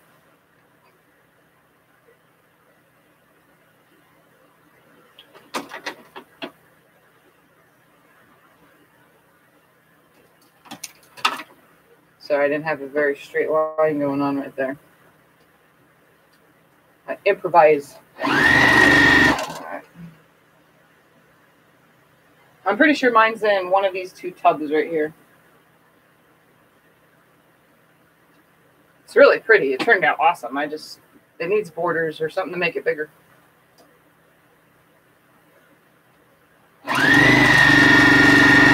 Did you at least finish piecing yours, Diane?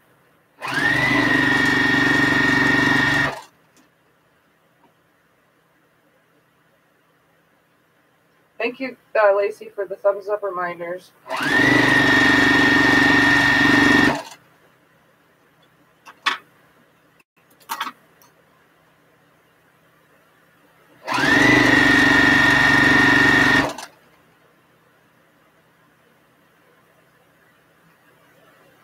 Oh, good. I thought this was going to end at a seam. It didn't.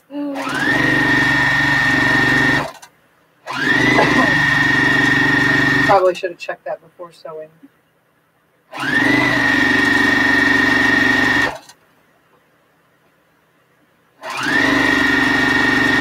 But you guys know me. Do I really check? No. Do I really look? No. Do I really care about proper measurements? No.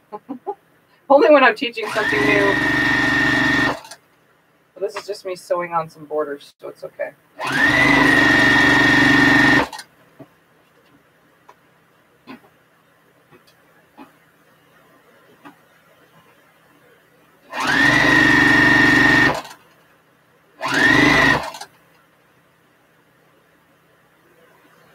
We will have to make sure that this is enough left for the next one. I don't remember how many strips I cut. I just know I cut a lot.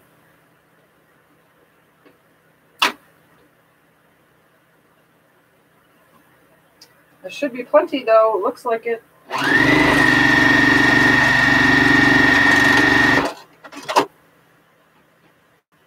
All right, one more side, and then we have to cut the big one and attach. I'm probably just going to see how wide that fabric is, and then just cut it in half. And just start sewing it on. It's a really long piece, so I should have plenty of oh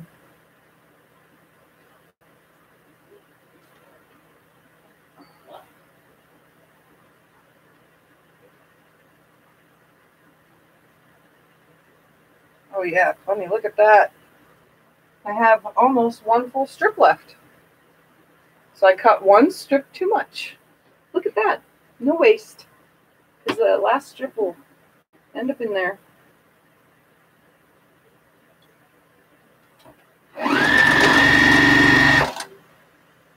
I know exactly. Okay. Piecing with strips, yes, but not subcutting. So you never finished subcutting it and putting it together then?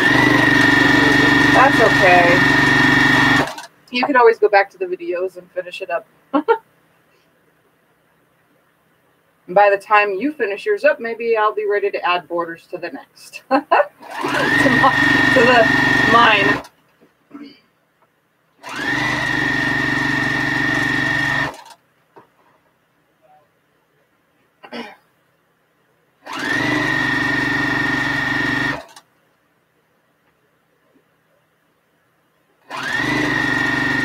Any of those of you who are just joining, I am working on putting borders on my Layercake Madness, which I did a tutorial for, on a pattern I designed with a layer cake. I never added borders to mine. Some of you have already made it and quilted and everything. I just never did borders on mine, and I decided I wanted that.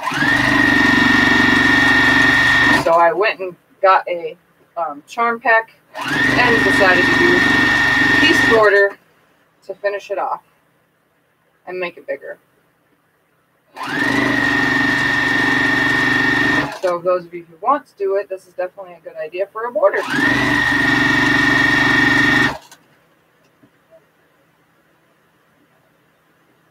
All right, this is almost on. I'm going to press that back, and then I'll press it back, and then we'll put those other border on. And I'm probably just going to go ahead and chop it in half, and it's going to be a very big, thick border, which gives me plenty of room to do like feathers or something in the border. I love to do feathered borders, you guys, which I think I've told you that before. You probably have seen it in some of my quilting anyway. Okay, so this is all I have left. About 1 strip worth, pretty much.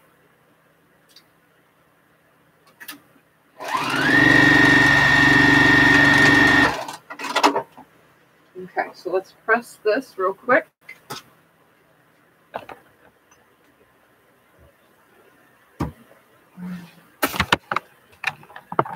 There we go.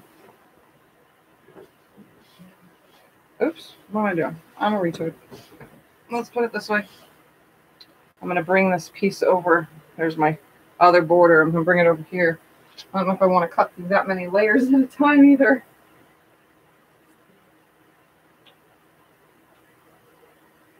Sorry, I have to put chapstick on. You guys know me, I have a chapstick addiction and I've been talking too much now. I didn't want to bend down before. That's why I haven't done anything like that today. Okay. Just going to press this back. And yes, it's towards the white, but again, I don't care because it'll probably get a dark backing fabric. And I said that during this live feed. The darker the backing fabric, the more that you won't have any see-through finished quilt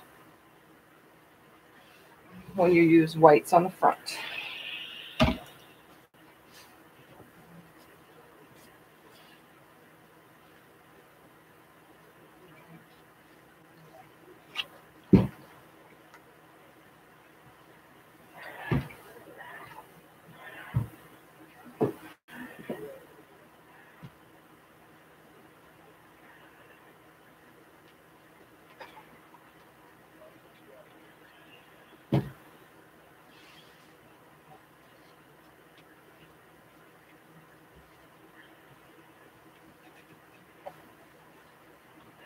I love the borders. I'll hold it up so you can see before I put the next one on.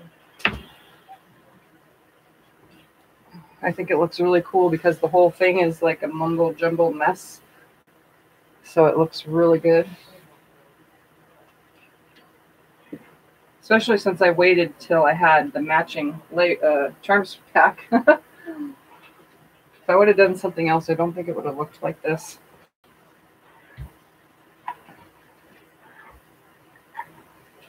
And the cool part is I ended up with being able to use the whole entire piece from the strip units that we made. So since I was able to use the whole piece, it actually comes together better instead of having like a little 1-inch square right there, you know? I like it.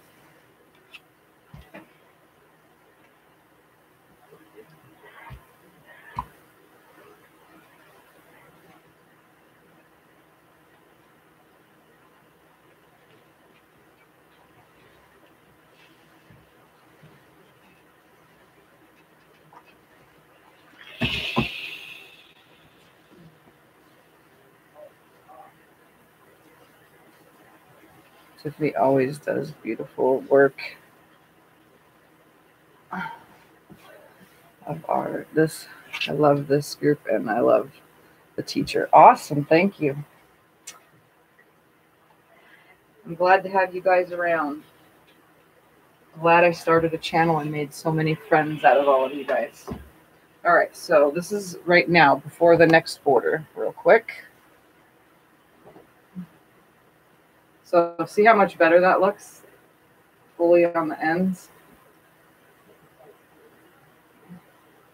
So it split it off a little, but you can still see the Layercake Madness. But I made it. Now, if I add the next border, it's just going to get longer and wider, which is good because I need it to be bigger. I mean, this is the perfect size to lay on the couch for someone my size, but what if somebody wants this? That's not my size and needs more of a quilt to make them warm. All right. So I just want to make sure that it's big enough to fit on a twin size bed. All right. I'm going to put this here. Hi, Jim. All right. This is a lot of layers to cut through, so I think I'm going to have to, my goodness. I'm going to have to my goodness this one. I don't know how I'm going to do it besides lining it up. I don't even know how wide this is. Let's see. It's about 14 inches, so I'm going to have to straighten it up a little. And we'll cut half and then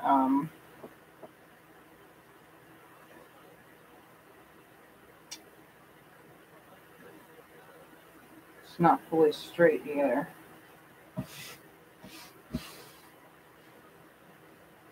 Let's cut off that right there and then cut that in half. Looks even, looks even. I don't think I'm going to make it that high up. We're going to have to adjust and use. Let's just pretend I think I'm making it on the line right there. I'm going to use my weight for this. I'm going to use my lifty method to see that looks good. So I'm going to do that. Pull this away, and like I do the finishing of a quilt, I'm just going to come up to where the rest of it is on this line, like this. Cut this as a nice straight line right here, right there. Line it up and trim off more. Look at that, just like that.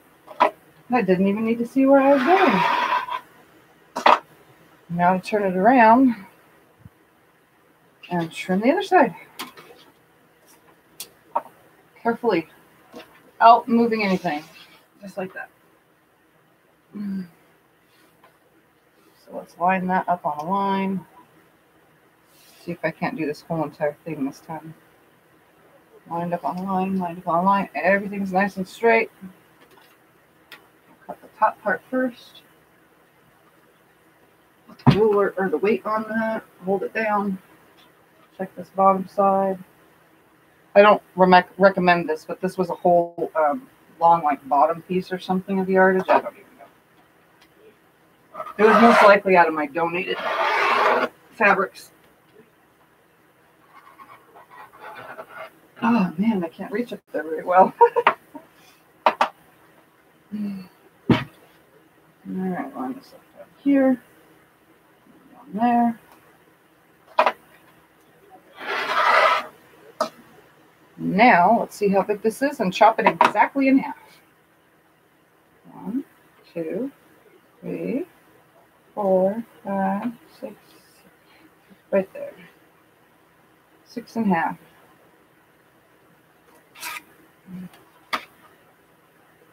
There, come on, push it over, ruler.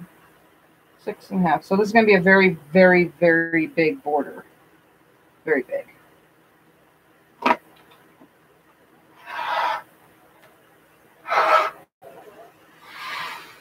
And I'm using 2 ruler method for this, just to go all the way up. I've got 1 ruler on the half mark, the other one. I'm going to split this, pull it down, and finish it off. Another one on 6 and a half. See how I'm doing that?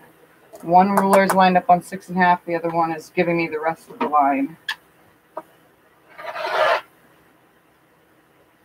And then I'll have 2 really, really long 6 and a half inch long pieces. So I'll be able to go around this quilt probably like 5 gazillion times. Okay. We'll start with this one until I run out, and then I'll do this one until I run out. So I'll have no seams.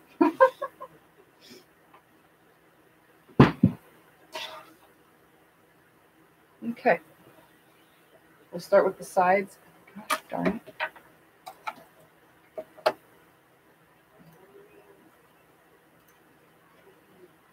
Never seen this done before. What did you never seen done before? What I just cut on these long strips? I think it could have been yardage, and it was just cut on the yardage instead of the width of the fabric. It was just cut on the yardage of the fabric.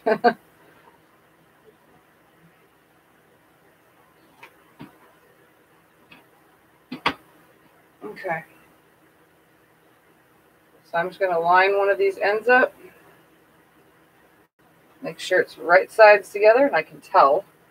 And I'm going to sew the sides on and turn around and sew the top and bottom. And it's going to be really long, so I'm not worried about running out of this during this seam right here.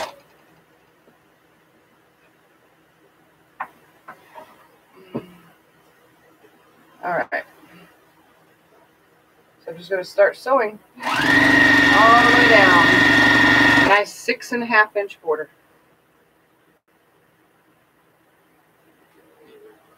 It's a very big border, but it's not going to take away from my piecing.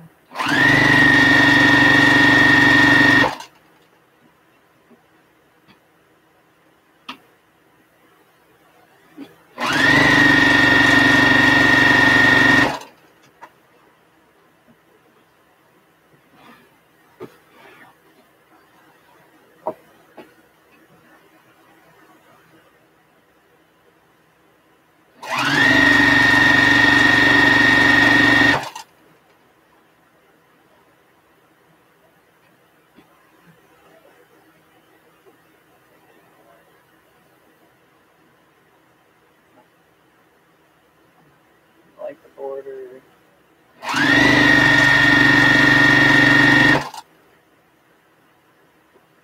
Are you the quilter in the house?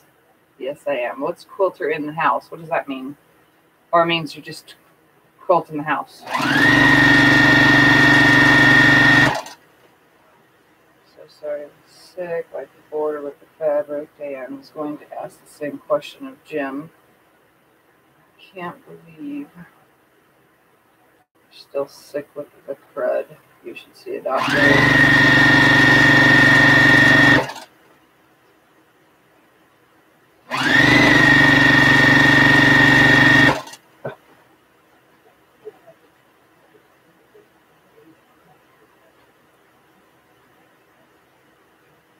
Blood test and white count.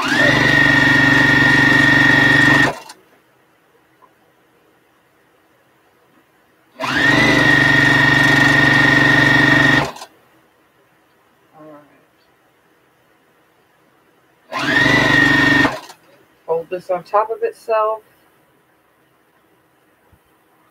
I'm going to make a good crease because this is a pretty wide border. I'm seriously just going to finger press it really nicely, carefully line my scissors in here and cut this. You know, this fabric actually feels batik-like. I can't tell. That's what it feels like. It feels like a batik. Sewing like one. You can't tell what's the wrong side or the right side. It's kind of weird. This is so long, I might be able to go around the whole entire thing.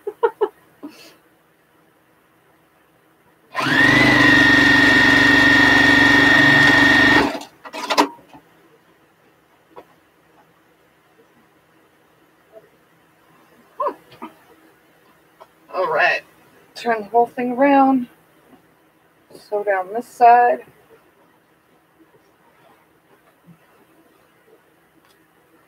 That's great. Glad to have you and your wife in the group. Thank you.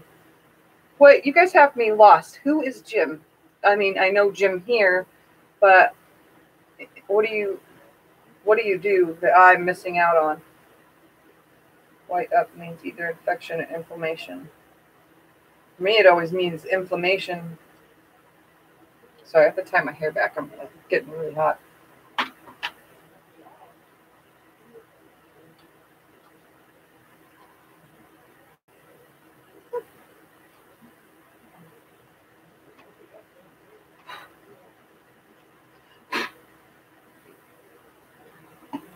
What's up?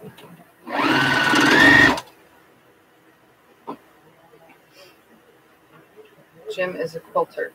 Well, I gather that. I meant like, how do you know the wife is a quilter too?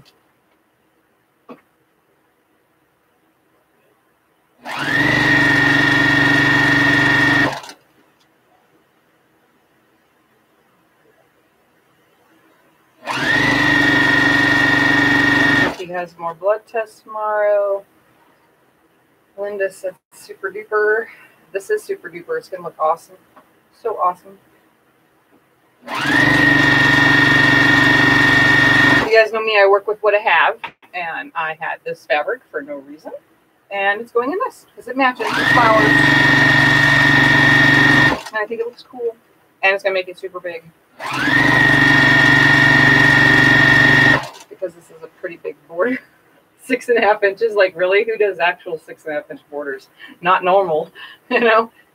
5 1/4 is like the biggest most of the time I ever cut. 5.5 at the most, you know? But my final border on everything else is usually like 4.5 inches. So this one's 6.5. But there's so much of it to use. Like, look at, I'm barely coming to the end right now. And I'll show you, hold on. Because I have another thing of it behind me, okay? So, just wait, I'll show you right now. I might have enough from just the one cut to go all the way around. We'll see right now. I'm almost to the end. And I'll show you how much is still hanging here. This was definitely cut from the yardage. It had to have been. It's not stretchy at all either, so.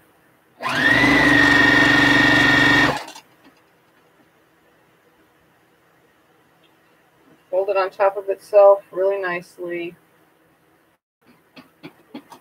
Create a crease. Cut it nice and flat.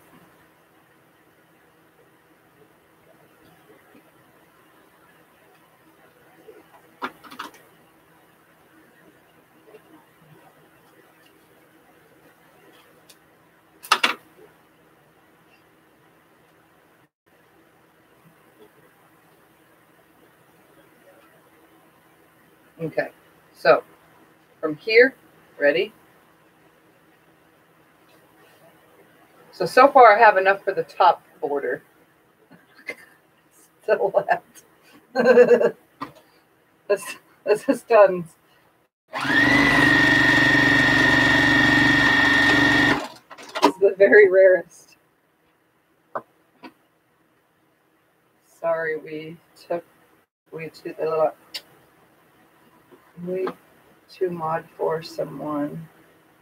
I'll watch the whole stream tonight when I'm not sleeping. Oh, okay. She's not. We were lurking earlier. She's not a quilter. You are a quilter. Okay. It's from an earlier comment Jim made, Tiff. Okay. So, she isn't the quilter. He is. Has any of you newbies joined Tiff's Facebook group yet? Okay, suburban hugs. No, not yet. Join the group, guys. If you're subscribed to my channel, join the group. That's where you'll see finished pictures of everything, and they're a little bit more better quality than what you see in the video footage here. So I'm just finger pressing these back, by the way, and I'm telling you right now, even finger pressing, this feels like a batik. It's not hand dyed though. It would feel, I think it's like a print on, you know, like a stamped batik. I bought them before, stamped batiks. That's what it feels like, the fabric. I don't know what it is usually when I get stuff donated. I'm not always 100% about what kind of quality or style or whatever the fabric is, you know, but this one definitely feels like it. Join lots of quilt pictures. Yes, not just me, but everybody else posts there, not just me. So, and I love it when everyone else posts there. I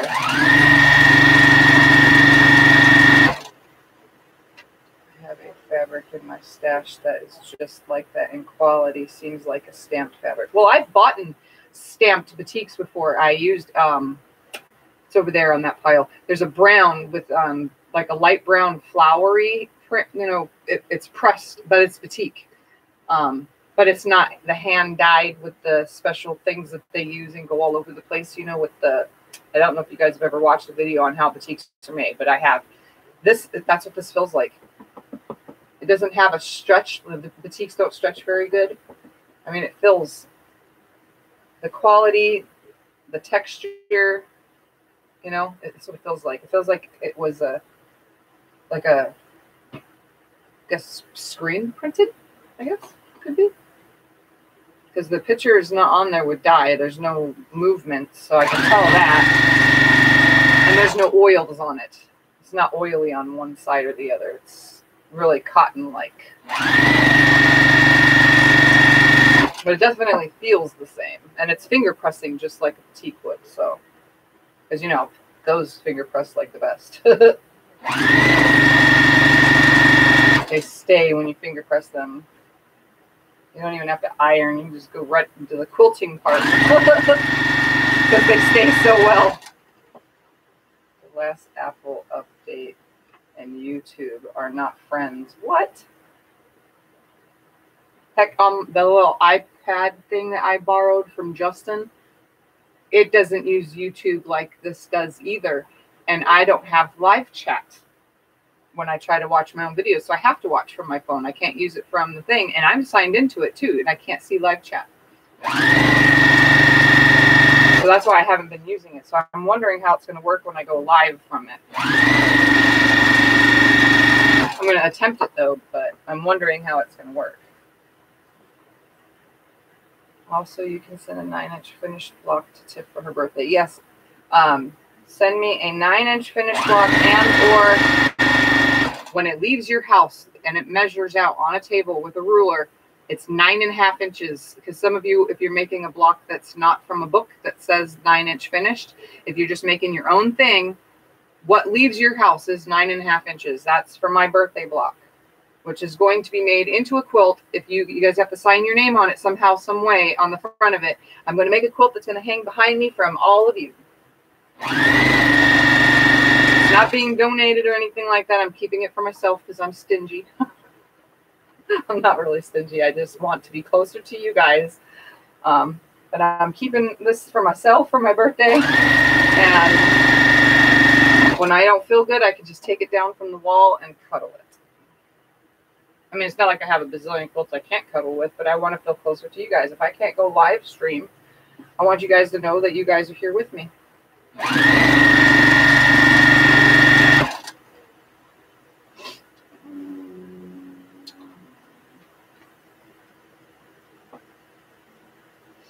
Okay, almost. And here we come up to it. I still have tons left. Holy moly. And there is no seams in any of this. There's no seams in this final border. Now that would be a quilt show quilt. No seams in the borders. Now that's perfect. All right, I'm going to finger press this bottom one real quick. Oh, finger press is so nice. Totally put a bunch of cooties on my block for you too. Awesome. Thank you. I need everybody's cooties. I do just make sure you guys remember to put your names on your blocks. Some of you will probably forget and send me a block and I won't know, and I'll have to figure out how to mark them so that I know.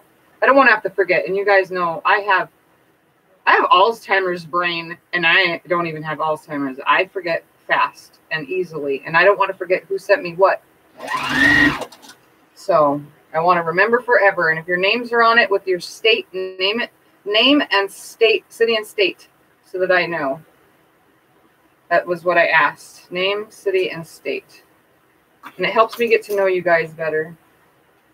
Heck, one day if I ever travel, maybe I'll show up at your door. Just kidding. I won't show up unless I call first. But, all right, so this is what was left. So I'm going to just start on the next one and use this for something else. And the other one's going to have a lot left, but I'm just going to use it from the beginning. All right, so let's flip it to the other side now and add the final last piece. And then I will press it back. And now this thing has become big and heavy. It wasn't very heavy in the beginning. Now it is heavy. All right.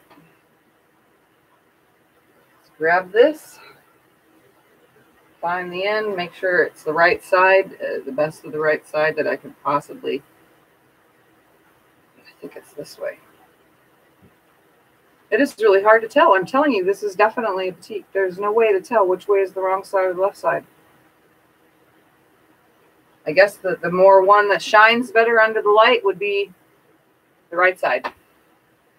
I don't know. It doesn't have a label that says correct side up.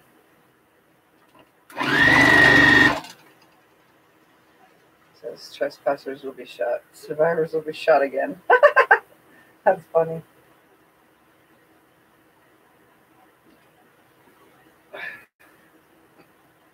Okay, you guys are going to be able to see how big this is in a minute. We'll know. Whatever that last measurement was, which we didn't even measure. Oops. Plus what I'm adding right now, 6.5 inches.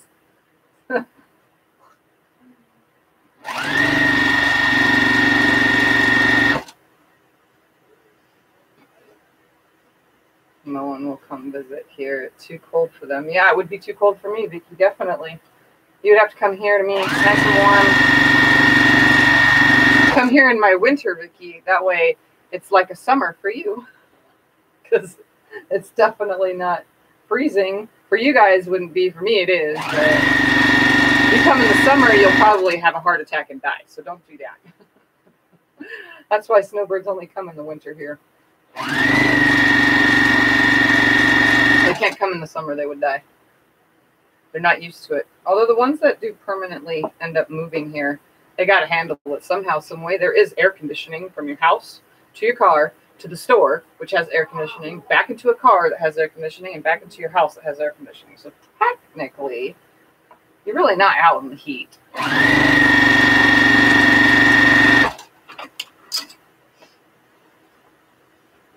the not wonderful world of menopause.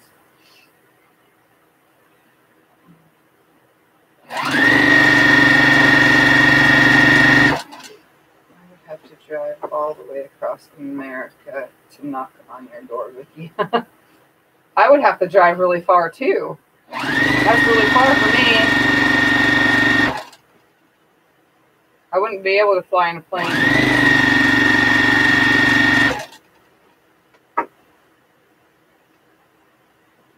Oh, you just made me laugh so hard, Tiffany. Why did I make you laugh? What did I just say? The snowbirds? Or the fact that you guys would die if you came here in the summer. Me, I thrive in the summer here. Put me in 110, 115 degrees any day, and I'm amazed. I'm amazing. I'm the best person ever. It doesn't bother me.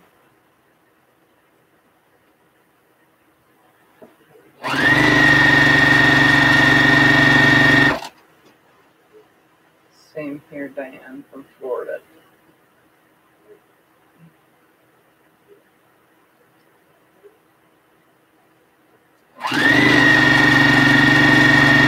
Alright, so I'm going to finger press this back, although it looks to be already finger pressed from I don't know why, but it is. And so, coming up on the end and I'll be done. So I'm just going to fold this onto itself, line everything up nice and flush. Should have 4 nice, these borders are going to be perfect because, for one, there is no stretch in this fabric. And secondarily, there is no seams to split or cause it to sag or bow. So this quilt will have no sagging or bowing or anything, which is a plus because the long armors don't like any kind of bowing or sagging. So what's left of this, ready? Oh wait, I'm still going, okay. All right, so I used a ton of that.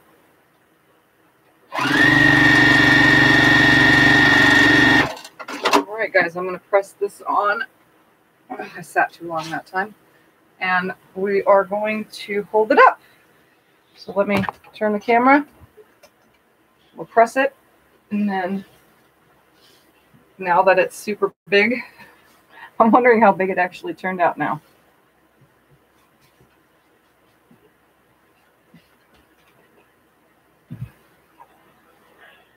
We're going to roll it back nicely. Roll it back nicely. Like I said, it's pressing really nicely.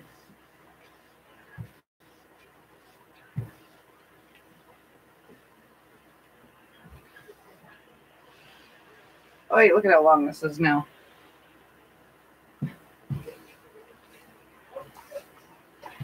Oops. Hit that seam with the corner of the iron. Yanked it.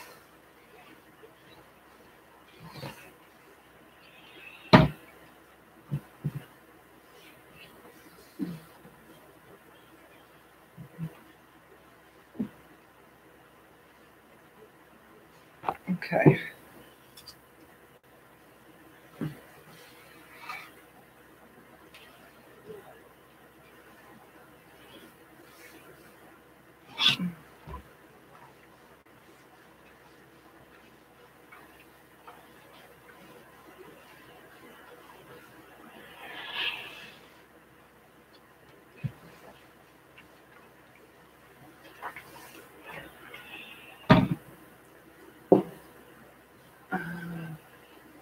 That made it pop. Over here, I doubt I could take the heat or the dryness where you are, Tiffy. You could take it. Not maybe the heat, not, but the dryness, it's not bad at all. Unless you have like super bad allergies or something. That would be the only way. Or you can't handle your nose being dried out because it needs to be moist or something like a dog. Just, you know what I mean by that. Not having a dry nose, I guess is the word for it. Some people can't, I guess, because if it dries out, it causes allergies to flare too much. So the dry heat might not be good for some people. All right, let me turn it. I think I'm on the last. I don't know. I can't tell. This is pressing so nicely, and there's no seams. This is actually my first no-seamed border. Actually, guys, you know that? No seam border. So that's like perfect. Never done a border with no seams. There's always at least one seam. Besides baby quilts. That don't count. I'm talking about a big quilt. Baby quilts usually don't have seams because there's it's a baby quilt and you can use a whole strip of width of fabric on a baby quilt. All right. Is that it? Nope, one more. Just a little bit. Or was that pressed? Was it pressed? It looks pressed. It is pressed. Okay. Ready, guys? Here we go. I don't know which way is the top and bottom right this very second. Hold on. Okay, that's it.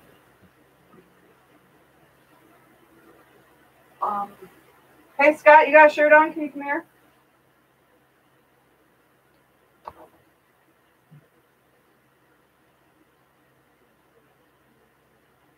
So this will now fit on a twin bed. And then look at that, the border does not take away from the patchwork. Did you not hear me? Can you hear me? What? You have a shirt on? No, what? Can you come hold this and I'll just hold it to where they don't see you shirtless? Just hold this end over here. I'm sorry, I didn't hear you. There you go. How's that, guys? This is beautiful, Tiff.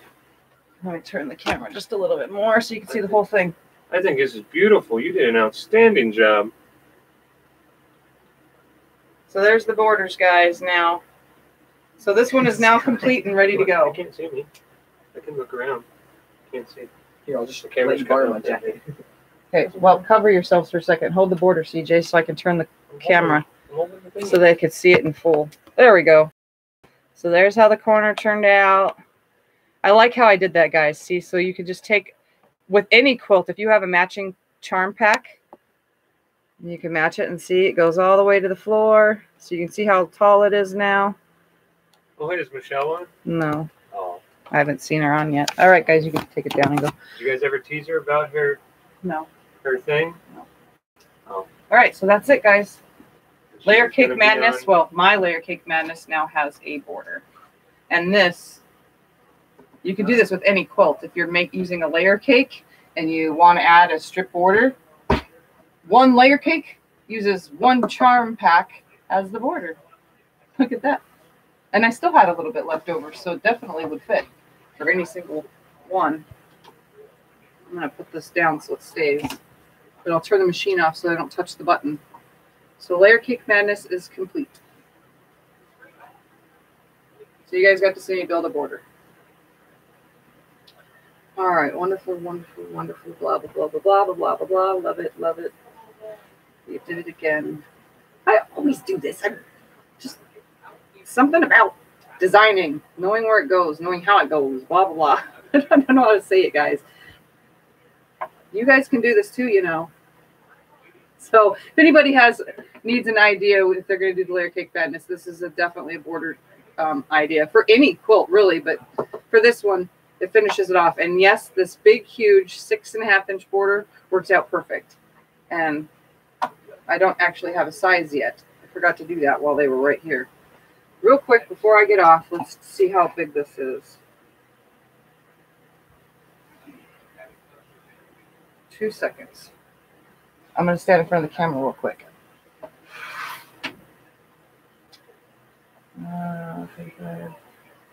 36, 37, 38 and a half.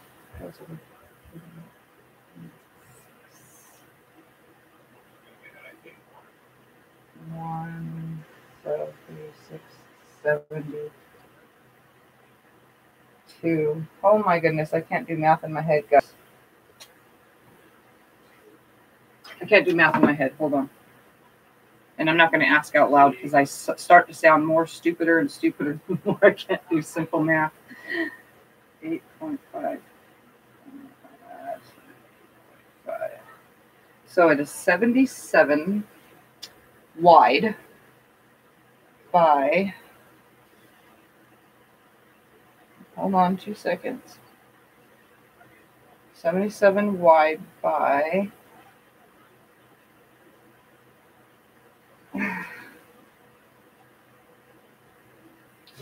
hold on 2 seconds,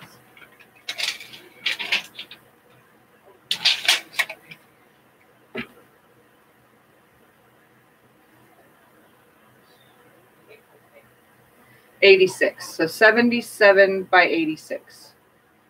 So it's not as long as it should be, but it definitely has width, so it's definitely a good size. So 77 by 86. And where'd my little paper go? I don't know. I had a little piece of paper that had the size. Oh, well, I'll write it down later. All right, thank you, Vicki, for putting it there. That way I can see. So there. It's done. Okay, guys. Good size and very lovely. Yes, it is a good size. Just bad at math. Yes, I'm not stupid. I'm just bad at math. Okay, minus the memory problems, too. Like, I'm bad at math and have a horrible memory. So I do have some problem. That doesn't make me stupid. It just makes me half a retard right now. 70. I'm trying to read right here where it says 77 by 86. Layercake Madness. All right, guys. I'm so glad that you guys can join me today for a wonderful Sew Sunday, joining the borders finally on the Layercake Madness quilt. And thank you. About the amazing husband part. Eyes are getting heavy. All right, Linda. I wasn't sure about the border fabric. Now I'm on board. I know at first it doesn't look right, but it does once it's all together because of all the blues. And there's a lot of dark blue in there, so it blended just right. All right.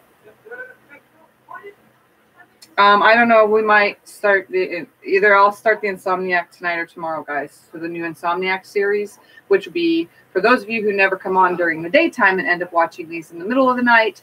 It'll be me live in the middle of the night, so you guys can all get a little bit during the day and during the night. I do have to bind the quilt, so I might just do that later tonight. We'll see. Other than that, for now, I am going to get off of here, and I appreciate you guys watching like always. Don't forget to like my videos, guys, and share them, as well as subscribe. That red button below me right there. Hit that. Ring that bell. I get notifications when I'm live and or post videos, but being live is pretty much mostly what I do. And, well, you guys know the rest. Hopefully you had a great Sunday and got some sewing done on a Sunday. And I will see you guys for another Sew Sunday, next Sew Sunday. But till then, it'll be whenever during the week. So bye for now, guys.